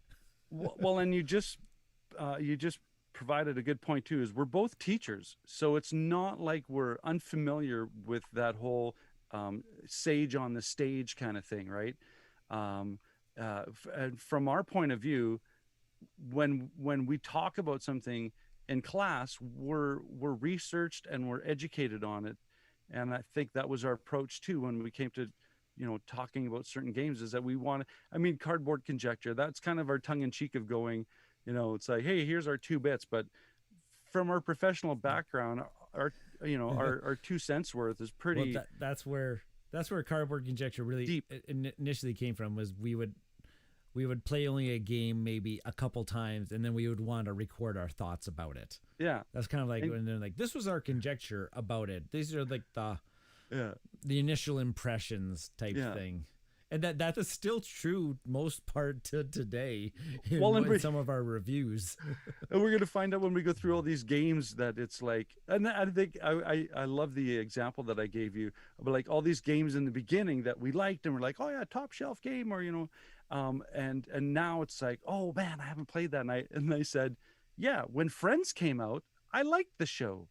I don't watch it anymore. Right. So there might be games that have kind of gotten into that groove where it's like they were cool for the moment, but I've moved on. Right. Before we do that, I think I think there's somebody wanting to chime in today. Hey there, Norman Ryan. It's Ian here. I just wanted to say congratulations on 100 episodes. It's a pretty big feat. You have as many episodes as Winnie the Pooh has acres in his forest. Yay. You have enough episodes for TV syndication. And if you really want to sound impressive, you can say that you have a century's worth of episodes. So that's pretty awesome. I was pretty thrilled when you guys asked me to be on the show, and it was been a lot of fun co-hosting with you guys. We had a lot of fun talking about all kinds of board game topics, and it was great. And we've done lots of cool stuff, like had some great guest stars, and you guys built that community with the What You've Been Playing Wednesdays, and you've had a whole bunch of other podcasters and YouTubers on the show to join in. You've even started up games on BGA, having some game tournaments. It's really grown. So congratulations. It's been awesome. Yeah, let's see how long you guys can keep it going. And yeah, congratulations once again. Right on. Thank you, Ian. Again, right on, Ian. You were a very big part, especially for the past year, on the podcast when the pandemic hit, and we asked Ian to be on as a third chair. Lots of great insights. Another teacher, so I mean, another teacher. Yeah. Lots of great insights into gaming. Well, I took a couple notes. Yeah. I took a couple notes from his commentary, and my first one was, did he say that we had big feet?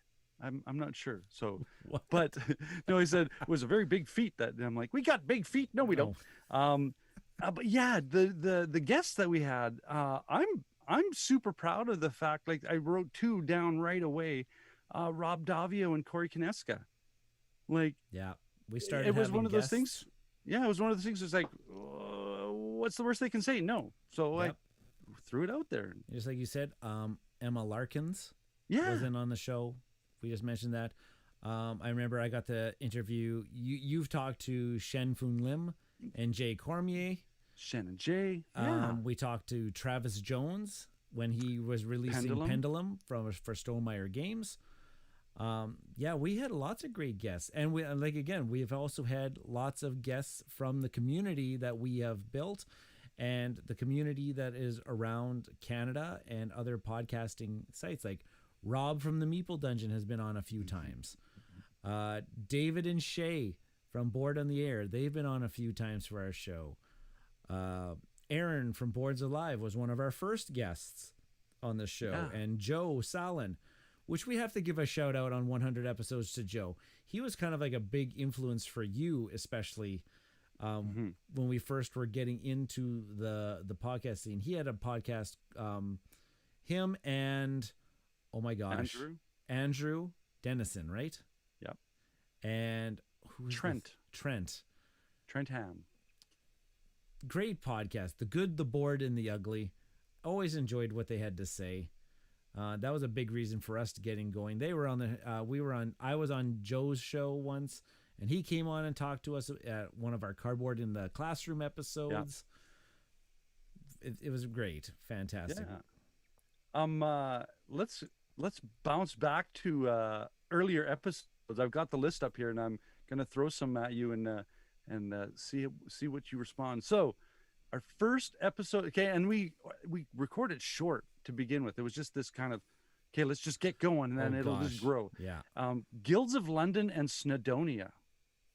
Still own both of them. You still what? I still own both of them. Yeah. Cool. I can't remember the last time I've played either, though. I played Snowdonia last year and because they had that big Kickstarter with all the stuff coming out, and I just got all the expansions, and then I brought it out. It's kind of cool. I like it. Here's the next batch. For me, At the Gates of Loyang. For you, Raiders of the North Sea. Play Raiders of the North Sea like quite regularly. Yeah, it's a fantastic game. Shannon Phillips. Oh yeah, and the Miko. I love his art. And so for me, At the Gates of Loyang with Uwe Rosenberg. That's a great agriculture game. The next one, episode 4, Lost Expedition for me, and Arboretum for you. Right. Oh, Arboretum is a great game. It's never going anywhere. That one's in the quiver too. That one's on my shelf. That one's on the starting lineup. It's in the starting lineup for card games. And I still play Lost Expedition. It's such a fun solo game too. It's very challenging. So right on. Conjecture number 5. Tobago and Akrotiri. You say Tobago, I say Tobago. I say Tobago. Let's call the whole thing puzzle. That was a big thing in that recording, I remember. I still play Akrotiri. I love that game. I still play Tobago. It's a fantastic one. And I still remember the first time I played with you when you taught me in the classroom during a board game club. Yeah. Yeah, that was a board game club regular for many sessions. Here's the next one. Signore and Pioneer Days. I still play Signore. Pioneer Days got shipped a long time ago. I should actually go back and listen to that episode because see what you said about it. See what I said about it because I remember playing it. Oh, how long ago? I don't even remember how long ago it was. And we were playing it. I was like, this thing is hot garbage. This is going on the for sale pile. But remember, we always used to say that we always talked about games in a positive manner because these were games that were from our own personal collection to everything. I probably gave it high praise during that recording. Yeah. That's funny. But no, it's not part of my collection anymore. Next one, I know we both have these. Dragon Castle and Five Tribes. Five Tribes is a top 10 game of all time for me. I still have both of them on the shelf. Awesome games. Yeah. Then we run through some top 10s I know my top 10 since 2018 got changed since we did a revamp. And if we did another revamp, I probably have a different top 10. Mm-hmm. I think then I'm getting a radio signal here. Somebody else is coming in. Is there someone knocking at the door? I think there's somebody coming in knocking at the door here. Hi, I'm David. And I'm Shay. And this is a congratulations to Norm, Ryan, and Ian on their 100th episode. Yes, we want to say good job on making it this far. Yes, congratulations on being the second most prolific podcasting site in Saskatoon. You mean prolific in the sense that they've had slightly less episodes? Yeah. Or, okay, yeah, because I was going to say in terms of quality, meh. Well, they try a little harder than us. Congratulations, guys. Good job. Oh, David and Shay from Board on the Air. Yes, they are a weekly radio show here in Saskatoon that talk about board games. And I play regularly with Dave and Shay, Jordan, and Mel. I do try to get every couple weeks. I DM them in a Dungeons and Dragons campaign.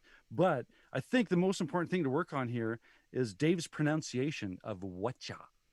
Yes, Dave, it's what you've been playing, not what Whatcha. happened. We are not proper people. We don't speak proper English here. No, Whatcha. What It's not the King's English. What you want. It's the King's English. Whatcha. That was awesome. Thanks. Yes, thank you very much. Yes, they've maintained their regular weekly on CFCR here in Saskatoon. That's been awesome for them too. Mm-hmm. Absolutely. Let's go back to check these lists out here. We moved. Here we go. Camelot and London 2nd edition. Still have Shadows over Camelot. I still remember. I still remember that Games Club game. And I think it's Where- brought up many times during that recording. Where I kept asking, how does this game work again? And in the back of my mind, I'm like, this is odd behavior. This is not typical. Like, he knows this game. He's the traitor. Everybody, and I could not convince anybody to convict you of the traitor because they didn't know you. Well, and the students are like, Mr. LePage isn't. He's not a bad guy. I'm a bad guy. He's a bad man. I'm a bad. London 2nd edition, Martin Wallace. It's like, dink, it's right there. I could point right there. It's somewhere in that area there. So yeah, I totally play that one. Let's see. Crystal Clans and Dice Throne. Yeah, and we have to mention too that this was a small at this phase too. Yeah, go ahead. This was a small part of the Cardboard Conjecture in the early years too. Is when we bounced around the idea of having a third chair, a third person, and so we reached out, or you reached out. I can't remember but Luke. I think it was through Joe Salin too. That kind of like right. Yeah, and the 18XX community, and so you reached out to Luke. And now I can't ever remember his last name. I'm gonna try it. Heidemacher, I believe. Some very well done. It was always just Luke. And I'm sorry, Luke, if I totally said it wrong. and he brought an interesting perspective to the show for a while because he never was like us, like with the massive amount of games behind us. He had a very, very tight knit, small game collection, but he always went for quality.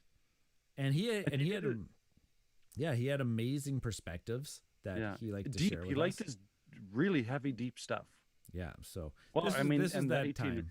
And also, I want to give some attention to that Luke and I believe I can't remember his name from Medicine Hat, but they before the pandemic they had a Hattanooga, which was an 18XX con down in Medicine Hat. And like hundreds of 18XX titles that are out of print or hard to come by or like rares kind of thing. So that was like a big G geek tournament. So yay. Yeah, that was this was the phase when Luke popped on the radar. Yeah. So and he did Automobile, which is a Martin Wallace game that I have right there. So nice. And Dice Throne, that was a game that's that Yahtzee mechanism game. I think I borrowed this one from Jeff, played it a ton, had fun, and I'm intrigued because now they do that versus, right, where they'll have just 2 characters, and you can buy the small box and then collect that set. And I think I might try that out because Sophie's really good at games now. So yep, and Crystal Clans. And I was very high on Crystal Clans, but I sold it. It's gone. It gone. Because you got all the factions and everything, and we played it a few times. Yeah, I didn't mind it. I you know what? now that I have all these other dueling card games that don't require a board and don't require to be sat like across the table from somebody, it went. Cool. I got my what I wanted out of it, and yep. Is there someone knocking at the door, Ryan? Quite possibly. I hear something. I think someone's knocking at the door. I do hear something. Cardboard Kid here. I just wanted to congratulate you on reaching 100 episodes. Thanks, kid. Yay! That kid and the whole Cardboard family. Yeah. They are awesome people. They're awesome. They're so awesome. I remember our run-in at FallCon Mm-hmm. before the pandemic hit. The FallCon was our last big thing that we actually went to gaming-wise before the pandemic hit, and we ran into the Cardboard family there, said hi, met them, and everything like that. If you want like the nicest board gaming people in the community here, you got to talk to the family. And just a big shout out. I've referred to the Cardboard Kid as CK. Big shout out to CK, because my daughter kind of watched some episodes, and even my daughter was like, wow, she's impressive how she has all her stuff, written and recorded, and it's like, yeah, so keep doing what you're doing. That's awesome. You're inspiring. You're inspiring people. Put lots of our content to shame. Yeah, and at least her pronunciation on games and designers is a lot better than ours. So looking at the list again, working through the years. The Estates, that was one of Luke's. But I love the Estates. Yeah. Keyforge and El Grande. It's funny that I reviewed Keyforge. I think I got really hot into Keyforge there. I think I even bought like booster boxes of the decks. Oh yeah. Like I have tons of Keyforge decks at the school, and many of them still not even opened, because I think I had this big plan of this big Keyforge thing that we were going to do at the school and stuff like that. So I've got lots of decks from the first two sets. Oh, dude! I think at the school there. Don't mess with me. And unfortunate news recently about Keyforge, but I think it's going to come back. It'll come back. The Estates, that's such a cutthroat auction game, and El Grande is the penultimate area majority control game. Right there, I absolutely love that game. Bouncing 2. Then we started doing topics. Yeah, every now and then. We had a good one, breadth and depth board gaming. Oh, I remember that conversation. It was a really good one. Yeah.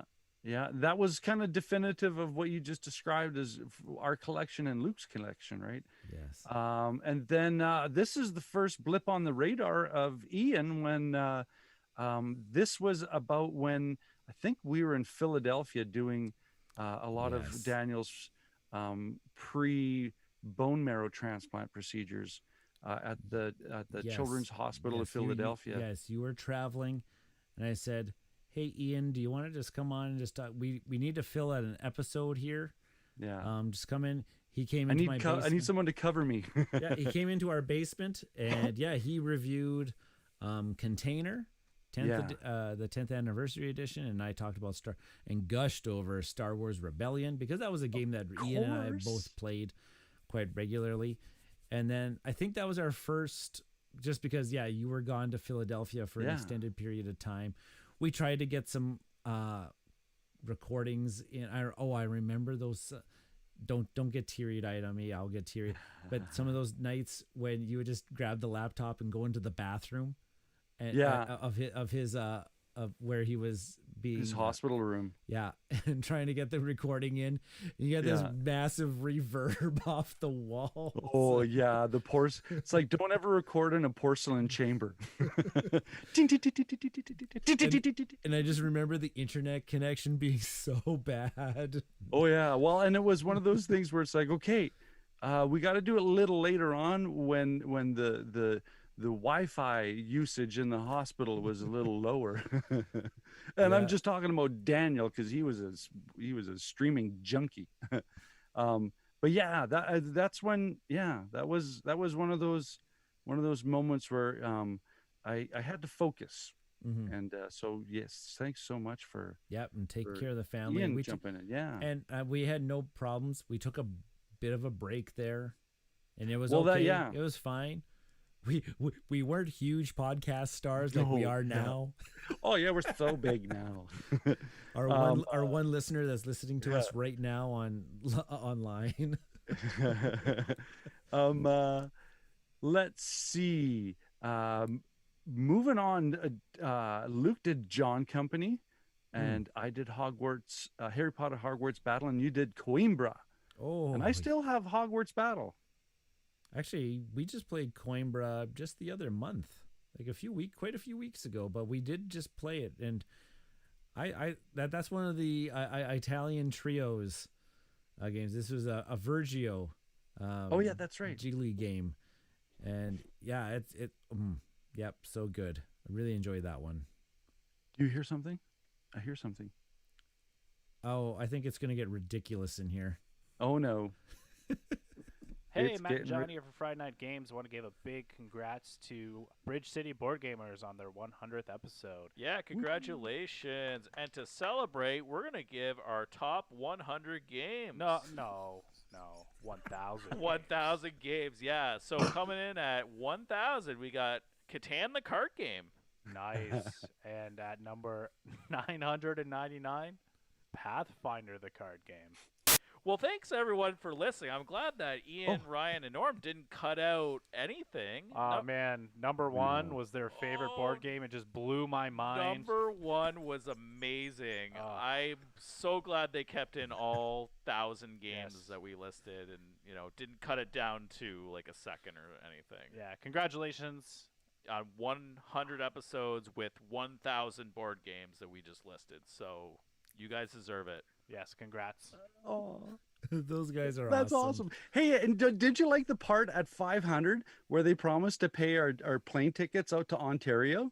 I loved it. That was awesome. That was my favorite part of their list. It's already booked under their names. I'm really good at cryptocurrencies and hacking people's MasterCards and Yeah, don't you have like 3 degrees in that kind of stuff? Yeah, Friday Night Games. Those guys are awesome. Part of one of our foundations, contributors of What You've Been Playing Wednesday. And we did that game, Last Game Standing with them. That was so much fun. I mean, I'm so proud of the community that's going on. They were our first guests for the Hype Train segments that we've been doing. And yeah, Matt and John, if you don't know who they are, go check them out. Friday Night Games. Their podcast it's so funny. they bring a lot of humor. Yeah. Good, some good Canadian boys, eh? Good Canadian boys, eh? All right, let's keep moving on. There was an episode that we told Luke, hey, 18XX, have at her. And we did 18XX in 2018, and he brought on Andrew Dennison, and it's slipping, from Denver, used to be part of Heavy Cardboard. Aaron something. But Was it yeah, Aaron? they had a great episode of talking about 18XX stuff. And then you and I believe it was about that pivot point where we went back to 2 seats, and you did Seven Wonders Duel and I did Bonanza. Obviously, Seven Wonders Duel is still here. Yeah. I just talked about it in our last episode as one of my favorite 2-player games of all time. Cool. Then we did. Was that with Targi? Did you talk about Targi? Okay. That's coming up. I can see it on the list here. Yeah. I can see it on the list here. Episode 23, Gaming Communities of Dice and Men from our province compatriots. And Chad and Ryan and Adam. There. Yeah. I mean, that whole prairie sense of humor is got a very kind of meta level of cynicism and sarcasm. I love it. Those guys are so good. Their podcast was amazing. Yeah. Yeah, they still. I mean, They still do some content, but it's not on as regular of a frequent. basis anymore. But when they do, it's one of those like the game publishers. When they do release something, it's quality. Oh yeah, absolutely. Moving on, we have Clash of Rage, or as the French say, Clash of Rage, and Wildlands. And Wildlands still there. I've all the maps and everything. Clash of I love that Rage. Actually, it's a skirmish game that Regan can even play. We just chuck dice and battle each other, and it's fun. It's good fun. That's a high school. Our board game club favorite, isn't it? It was, yeah. They played it quite a few times, and 'Cause just of a that big old ease, dice yeah. chucker. Gotta like the dice chucker. And then we did Whistle Stop and Clank in Space. In Space. Whistle Stop, still a great game. Still own it. Yeah. Still I still play have it. Clank in Space. Nice. And the next one. This is the first of many connections that we've made with. We did Lord of the Rings: Journeys in Middle Earth, and that's when we invited Rob over. And I had met Rob previously at Terminal City TableCon in Vancouver through Aaron and Quentin Boards Alive, and met that whole, I like to call it the Kelowna cartel. Met all those guys, and just made a cool connection with Rob and Anna Marie, and then invite them on the show, and that's where you met him the first time. So Yeah, and speaking of which, got a great segue. Hello, everybody. This is Rob and Anna Marie from the Meeple Dungeon. Hello. And we are just stopping by here on the Cardboard Conjecture podcast, episode 100, to give a big congrats to our friends there, Norm, Ryan, and Ian. And we just wanted to say My prairie congratulations. pals. Yeah, on your 100th episode. That's super cool. You guys are so fantastic. Yeah, they're really good at what they do, and they've just been the nicest group of guys. And I want to say thank you so much for thinking of us and including us in your What You've Been Playing Wednesdays podcast. Yeah, it's been a blast. Oh, it's been so much fun, and we're just so happy to be a part of it, and we thank you guys. Yeah, and we're hoping that, in the near future, we might be able to game in person with you guys at some point. Fingers, at a con, eyes, or toes crossed. Yeah, maybe Terminal City or Shucks in the future, or maybe we meet you somewhere else. But yeah, we're looking forward to that day whenever that comes. But for now, what a great bunch of guys. Yeah. Good job on 100 episodes. Yeah, and fantastic. For now, though, we will just continue to play cards with Ryan on Wednesday nights over the YouTube or whatever streaming thing Ryan's got going on. But yeah, no, we just wanted to say congrats, and we're excited for the next 100 episodes, and we're gonna run. Thanks again, guys. We'll catch you later. Cheers. See ya. Rob, what a linguist.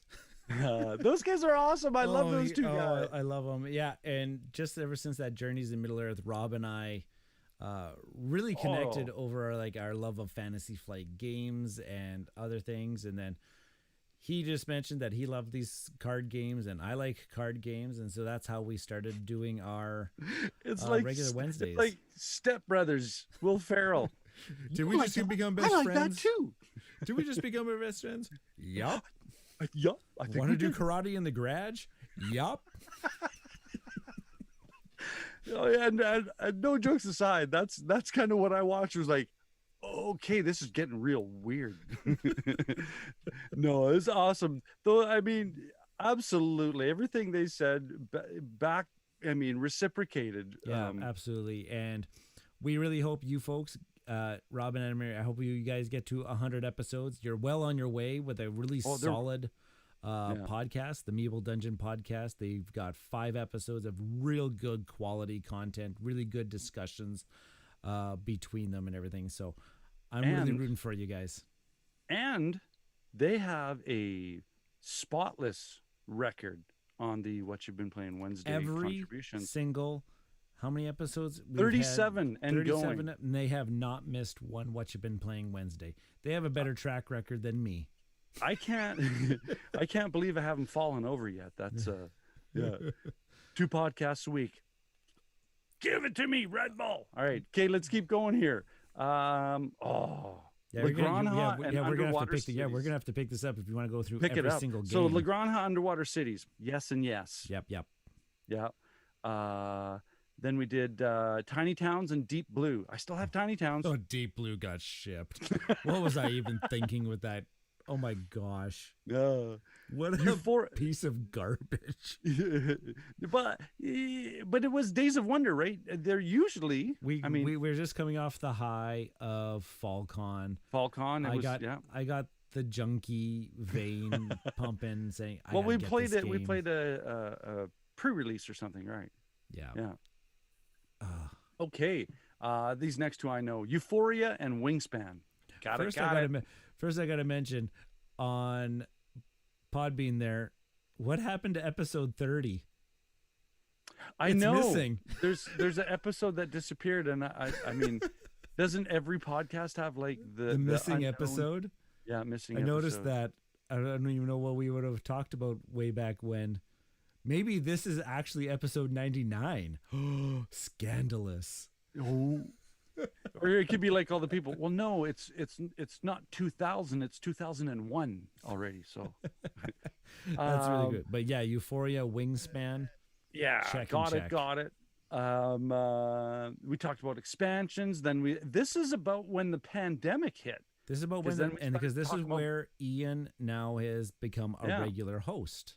We talked about expansions. We talked to Board Game Arena, and then I did Nippon, you did Nova Luna, and Ian did Parks. Yep, that was Ian's very first, review. His second review, because he did Container way back. And I still have Nippon, and I picked up Parks. I haven't played Nova Luna. I still have Nova Luna on my shelf, but it's a game that, ask Dave from Board on the Air what his opinion of Nova Luna. It's so funny. Okay, I will. Let's get one more in before there's a knock at the door. Teotihuacan, Viva Java, and Horrified. Teotihuacan. Ian did Viva Java. I have the dice game. It's kind of cool. Horrified. Got it. Love it. I've never played the Teotihuacan. I have it's got so many expansions that have come out since then. And I've got them all, and I've never played with one of the expansions yet. Okay. Here's the junkie behavior. I'm gonna push through a few more because we can do fast. I gotta give a shout out because he's not as active on Twitter anymore, but good friend of the show, and I really loved conversations with him. Tom from Tom Teaches Games came on and really razzed me about my pronunciations of certain games. Teotihuacan. Then we talked about Emma Larkins. Yep. And I think you did a review of Cosmic Encounter Duel. And then you did an interview with Travis Jones, designer of Pendulum. And we did reviews. I did Hansa Teutonica. I still got it. Ian did Lowlands, and you did Fabled Fruit. Don't have it. And I don't have Cosmic Encounter Duel anymore either. Oh, okay. These are games that are just, let's just keep pitching them. Do we have someone knocking on the email? I think so. Who do we got? Who's got the email? Oh, yeah. Hey, Norman Ryan. It's your good buddy Chris Morris here. In honor of your 100th episode, I made this amazing board game themed cake that I wanted to share with you. But then I totally forgot that you're way out in Saskatoon and I'm here in BC. So I guess I'll have to eat it myself. I also have no idea what I'm going to do with all these decorations and beer that I bought to celebrate with you, but I guess I'll find some use for them. Now, in classic Conjecture fashion, I'd hazard to say that you're producing one of the best podcasts out there, and I can say that in all honesty because there's only like 2 or 3 that I listen to regularly, and you're definitely in the top 2 or 3 of those. But in all seriousness, congrats on making it to 100 episodes, and all the best in your next 100. I love what you guys are doing with your show and the passion that you put into it. I also cannot wait to get to play games in person with you eventually. Take care. Enjoy the ride. Are we done? Yep. Absolutely. Thanks, Chris. That's awesome. Oh, thank you, Chris. I can't wait till we get the opportunity to all the What You've Been Playing Wednesday cast can say, we're meeting here. Yes. And then all Oh yeah, that'd be such a fun. It'd be like summer camp. Hey, remember when you said this, right? Yeah, so much fun. Yeah, and Chris is part of that Kelowna cartel, so maybe we need to go to Kelowna. Who knows? Perfect. Just saying, right? Okay, pushing fast through this. In the episode 41, content creators of influence, we talked about Cabal, Blue Peg, Pink Peg, and a lot of the stuff that we soak up. Yep, and we actually managed to have Patrick and Rob from Blue Pig Pink Pig have made appearances on our show, which are fantastic. Dawn from the Secret Cabal came on our podcast. Like, that's surreal to me. Like, these people are like celebrities in my mind, and they wanted to hang out with us and share their thoughts. It was very, very cool and entertaining. Well, I've always been of the idea where it's like, if you're polite and cordial, the worst they can say is no. Yep. Right. So yeah, that's always that's what I teach my kids: be nice, polite, and courteous. NPC. And speaking of D&D, that's the next. And I didn't even plan this segue. We did reviews. I did the D&D 5e starter kit. This is where you guys did that dino thing, the Dinosaur Island and the we did our dino back to back. Yeah. Cool. Very cool. Episode 43. This was so much fun. Ian put together the board game before and after game show. Oh my gosh! And I can't believe I messed up the last one. Went down to the wire. I was the first one to spew it, and as soon as I said it, like, that is not it. Yeah, and you gave me that window. I'm like, thank you very much. I will finish this for you. Yes. Great Western Trail and Maracaibo. Yeah, that was like a very small glimpse in the pandemic where we were able to actually get to game together. Yeah. We got one game in of Maracaibo together. Before the second wave. And then the second wave and stuff like that. And that was a really, really fun, memorable gaming experiences. That was our, that was a heartfelt episode. I remember. You want a good tearjerker, you guys go listen to that one, episode 45. Yeah, that's a lot of hospital room gaming that got me through a lot of dark spots. Then it was you and I that did. Now, have you ever talked about this game before? Targi, and I don't think I've mentioned Targi yet. I got both of them. But if you want the Ryan Rao deep dive of Targi, you go listen to episode 46. Yeah, I'm pretty sure it went on my bottom shelf. I'm pretty sure. I'm just noticing I'm a little bit of a hoarder when it comes to the games I've reviewed, because I don't think any of them have left yet. And you had mentioned 47, we had the Art of the Review with Patrick Kelly. That was a crazy episode. That was fun. That was so much fun. It was just sort of like, it was chaos, planned chaos. 48, Ian reviewed Kingsburg 2nd edition. I did Archaeology, the New Expedition, and you did Tekenu, Obelisk of the Sun. And that's where things went off the rails that episode. That's the perfect reason why we didn't do live before. My gosh. Absolutely. And I'm not saying anything. We're going to move on. If you listen to 48, Norm's editing skills were on point. There was a complete laughter breakdown and I was swearing at you guys. Abruptness of what was going on and why were we reduced to tears. Oh, I've got a good segue. We got somebody here that might There's someone at the door on this situation. Hey, we are definitely a board game podcast. We have 37 episodes out, and it has felt like we've been doing this show literally forever. Yes, it does feel that way sometimes, yeah. And so when I see something like Cardboard Conjecture hitting 100 episodes... What? Yeah.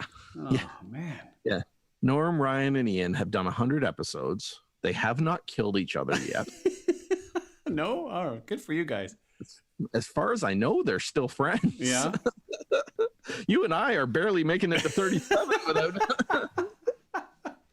This is the 30th time we've done this take, by the way. See, he just keeps ruining it. Anyway, 100 episodes is an amazing achievement. It is. I think someday we might make it to 100, but if we do, it's going to require the intervention of many deities, and it'll be a great time. I just want to say congratulations, Norm, Ian, Ryan. Unbelievable achievement, 100 episodes. Anything to add, Aaron? Congratulations, guys, and thank you so much for having us on your podcast. We really enjoy being here. Yeah, absolutely. Being part of What You've Been Playing Wednesdays has brought us into sort of this connection with the Canadian Board Gaming Society. You should be very proud of what you've accomplished, not only the 100 episodes, but also in creating this Canadian podcast, whatever you want to call it, community. It's all because of your efforts. Thank you so much. Congratulations, guys. Congratulations. Anything else, Royce? Not a thing. Say goodbye, Royce. Goodbye, Royce. Bye, guys. Thanks, guys. Oh, Aaron and Royce have easily crept into one of my favorite podcasts to listen to. Their humor and energy is very contagious, just through a podcast medium. So infectious. Yeah. So I really hope they get to 100 episodes, and I really hope that they don't kill each other. Well, yeah, if they do, it'll be very entertaining. So that Tech Henu the review reminded me of the, like, I could literally reach across the screen and kill these two right now. And I call them the DAP, DABP, because when I do all the edits, I've got a lot of kind of abbreviated stuff. I'm so proud of that community that we started that we planted the seeds. I mean, it's not, I mean, we, like I said, we planted the seeds, but it's grown to be what it is because of all the people that are part of it, right? I mean, that whole mosaic thing, right? So yeah, I love every person who's participating in this because of the dimension they bring to this and community. I mean, we're both teachers. We know about community building, and we know how important it is, and we know how good somebody feels when they know that they're a part of something. Yeah. So, yeah, that's awesome. It's been good. It you know what? It's tugging at the heartstrings a little bit, but I'm really glad that one Christmas break, that last Christmas break, when we were throwing around the ideas, and I said, Norm, I sent out the invite. Oh yeah. And you're like, the invite to what? I'm like, well, remember that idea we had about these content creators coming together and doing the What You've Been Playing? You're like, yeah. I'm like, I sent it out, and all these guys are already on board for it, and you're like, okay. Yeah, that my Big Shiny Tunes idea. It was just one of those, like, stream of consciousness. We should do a big, get every, like, a K-Tel record, and every week we should, right? Kind of like what did they have? The Punchboard Media guys. It was the What Have You Been Playing This Week podcast. Yeah, and I thought Patrick and Eric. Yeah, and that had flipped and had gone, had stopped they producing. Still had their brand. Yeah, they still had their brand, but they really didn't have the show. Yeah, going so I thought, anymore. Hey, let's create the said, hey, we could do this. Let's create the CBC version. Yeah. So I thought we need our own K-Tel, Big Shiny Tunes, and you held me to the. I like that. Oh, I went and invited them already. Yep. Okay, I guess we're starting next week. Okay, all right, and that's how it started. It was awesome. Yep, and I know how many weeks in the year have passed because it started on the very first Wednesday of 2021. Yeah, and now 37 Wednesdays later, it's still going strong. Wow. And I think we have, in the teens, I think we have like 14 in our community now. Let's bounce back to the list here because we can burn through some. 4950, we did kind of a theme here where we did our top 50 lists. Yeah, that was great fun. Those were so much fun. And Board on the Air came for an episode of To Bling or Not to Bling. I love that episode with David. That was fun. That was a great one. And then Rob came back, talked about Marvel Champions. Second appearance. We're still talking about it to this day. It's a great game. Yeah, absolutely. 53 was, you know what? I thought that one was fun, where we basically rethemed board games to our favorite IP titles. Yeah, we gave publishers a great list of ideas. There's so much. I'm still waiting for my X-Files themed unlock game. Oh, just saying. Let's just start our own publishing company. We moved on to reviews of Ghost Stories, The Quest for El Dorado, and Pulsar 2849. And I have Ghost Stories. Still got Pulsar 2849. It's great. Ghost Stories. Stefan Feld in space. Ghost Stories, hard game. Then we did a holiday board game gift guide.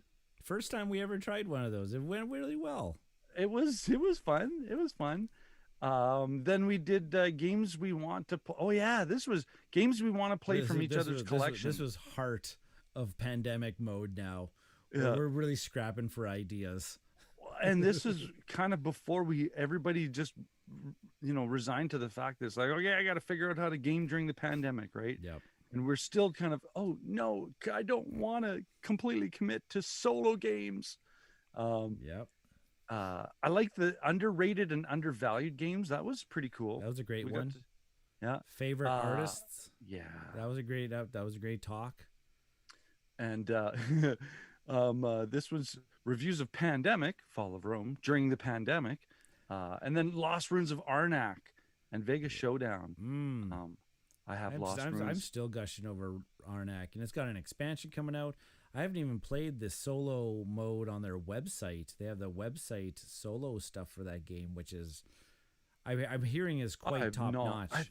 I did see that on Twitter. Yeah. That's right. Cool. Yeah. And then we did another themed Victory Conditions show episode, which is very cool. Board Game Memories of 2020, because we were going, all right, this pandemic's sticking around, so let's reminisce on what we miss about board games. And then we said that's when we started What You've Been Playing Wednesday. That's great. Do we have a knock at the door? No knocks at the door. No Are we more. done with the knocks at the door? So we just burn through the lists now? We just go through the list. Cool. And so, by the way, thank you so much for everybody who took the time and effort to submit some of those. Those are great. Thank you. That's very awesome. much. Thank you so much. Let's move on. This chamois. I remember seeing Shem Phillips make a post. This was like January, about all the award stuff, and he went, I want games that have this, and I thought his categories were brilliant, so I said, let's do the chamois. So that was a fun episode. And David and Shay were on that one again. That's true. It's so easy when somebody lives in the same city as you. You can actually coordinate some of these times. Absolutely. I'm just looking at the clock and looking at the list. We can push through this pretty good. Rococo Deluxe Edition. That's when your Kickstarters all started coming in. That wasn't a Kickstarter. That's not a Kickstarter game. Rococo? No, it wasn't. It was. Oh, really? No, okay. I'm so sorry. But you know what? For Unmatched shame. Battle of Legends Volume 1. You keep talking about that. Yes. We got to play that. You got to play some of that. That's fun. Mm-hmm. Then I think we had February Legacy Month because we had our right. I remember the this. beginning this of was a our lot of designer's idea. Yeah, it was a lot of fun. Yeah. You guys talked to Rob Davio, did an interview with that. Then we talked about our favorite campaign games. We did a very spoiler-filled reviews of Pandemic Legacy Seasons 1 and 2. And then we topped it off. We even brought in some friends of my gaming group. We brought in Brett and Matt and friend of the show Lane and talk about our favorite Legacy games. That was a great month. That was a great run of, what was that, 4 or 5 episodes. Thematically connected. Yeah, it was really, really fun. We got the next ups are like Bonfire, not Bonfire, Trois Dice and Innovation. And I have Innovation still. I have Trois. I've never played Bonfire yet. I still got Bonfire. I'm holding on to it because apparently there's an expansion coming out that's supposed to, from what I've read, fixes some of the issues that I had with that game. So I'm going to hold on to it just for a little bit. Okay. And then we popped. We're trying to think. First one. Yeah. The next part was something that popped into my head in regards to being able to have some content connectivity, and it was the mechanics series. And Ian started that one off with worker placement. Yeah, that was a fantastic. It's been a great series just to explore the different mechanisms that are in games, and some of our favorite games that fit those mechanisms. And then this was my favorite. Okay, out of all of the Cardboard Conjecture episodes, 71 was my favorite one of all, because we went full fanboy mode. So we had Dawn from the Secret Cabal and Rob from Blue Peg Pink Peg, and to talk teaching methods and learning styles in board games. That was one of the best conversations we've had in a long time. That was so much fun. It was deliberate and insane at the same time. Oh yeah. Oh gosh, yeah. Then we bounced back to some mechanics. We did the drafting mechanism. Was that you? Maybe. I can't remember. I can't even remember. Then we bounced out to do some Ticket to Ride and Voyages of Marco Polo reviews. I just went on air saying I like Marco Polo 2 better than the Voyages of Marco Polo now. No, I saw that. So, yeah. Crazy. A couple more. We talked auction games, trading games. Yeah. Variable player powers. We had 3 in a row over the mechanics series there. Yeah. And then our very first review copy sent to us on episode 77. 77 episodes. We finally got a review copy from somebody. We're awesome. And we talked about Isle of Cats. And that is a game that I'm still thinking about, which says something. Like, I mean, it wasn't a bought copy, but it's prompting me to pay attention to that game a little bit more. It's kind of cool. I did the mechanic series Area Control Mechanism, which was like area influence and area majority, because a lot of people say, well, it's a suite of ideas. And then we started the hype train. Oh my gosh. And then the influence for the hype train was that old Joe Salin and the Longview podcast, where somebody brings up a game that hasn't been talked about for a while, and you talk about it. So let's bring back the Canadian version of that too. Yeah, let's do some the CP Rail version. Yep, and Friday Night Games was on that. They were our first ones, and then we've done a few more since then. We had the Meeple Dungeon on. We've had Chris Morris on. We've got a couple more already in the works for some other What You've Been Playing Wednesday folks are going to come join us on for the hype train, so stay tuned. Cool. We did Designer Talk with Dan and Connie Kazmaier of Steeped Games. Designers of Chai and Steeped Games. Yeah. Then we went into some set collecting mechanisms. And then we did some Viva Las Euro, nice, where we celebrated some Euro loving games. And then the next hype train, as you said. Right, yeah. And then we had an interview with Jay Cormier. That was a lot of fun. He has a lot of energy. Oh, yeah, that was awesome. Very contagious. Another hype train with Chris, like I said. We deep dived Merv, Heart of the Silk Road. That was when we made it to the finals of Friday Night Games, Last Game Standing. Absolutely. And I'm still bitter because they said that Merv is a complex game, and I disagree, but whatevs. Whatevs. An original game couldn't win. We did Best Bang for Your Buck board games, which was part of our listener topics. Listener topics that we gave away some sponsored prizes for. Multi-use card mechanisms, and then you're a fan. You say this one because you're the Fantasy Flight. Yeah, junkie. We managed to bring on Corey Kineska from Fantasy Flight Games, and now his new Unexpected Games game studio. That was a lot of fun. That great. All the conversations we've had have been fantastic. And then the rest of the episodes are the ones that just have come out in the past past weeks or so, past 10 weeks. Yeah. Follow up with like thematic game genre. Rocket Man, Santa Monica. Yeah. Storage Solutions.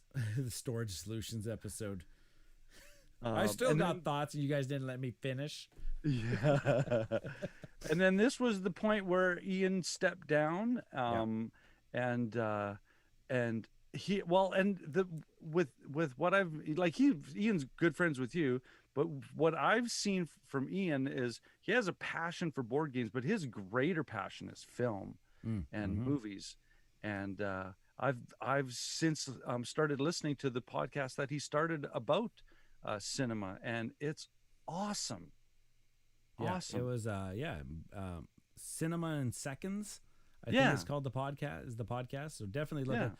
They have a whole bunch of wacky trivia about a whole bunch of different topics. They 90s movies to action movies to potential award winners, and their shtick is like the Cinema in Seconds, where they don't take, let's talk about the whole film. No, they talk about a segment in the film, like one of those little Hallmark moments, or those little vintage prestige moments in a film, like the Han Solo, as he's going down and she says I love you, and his response, I know, right? I mean, it's just like, you said those are the moments that you celebrate in those classic movies. So I'm so glad that he's continuing expressing himself creatively. So yay.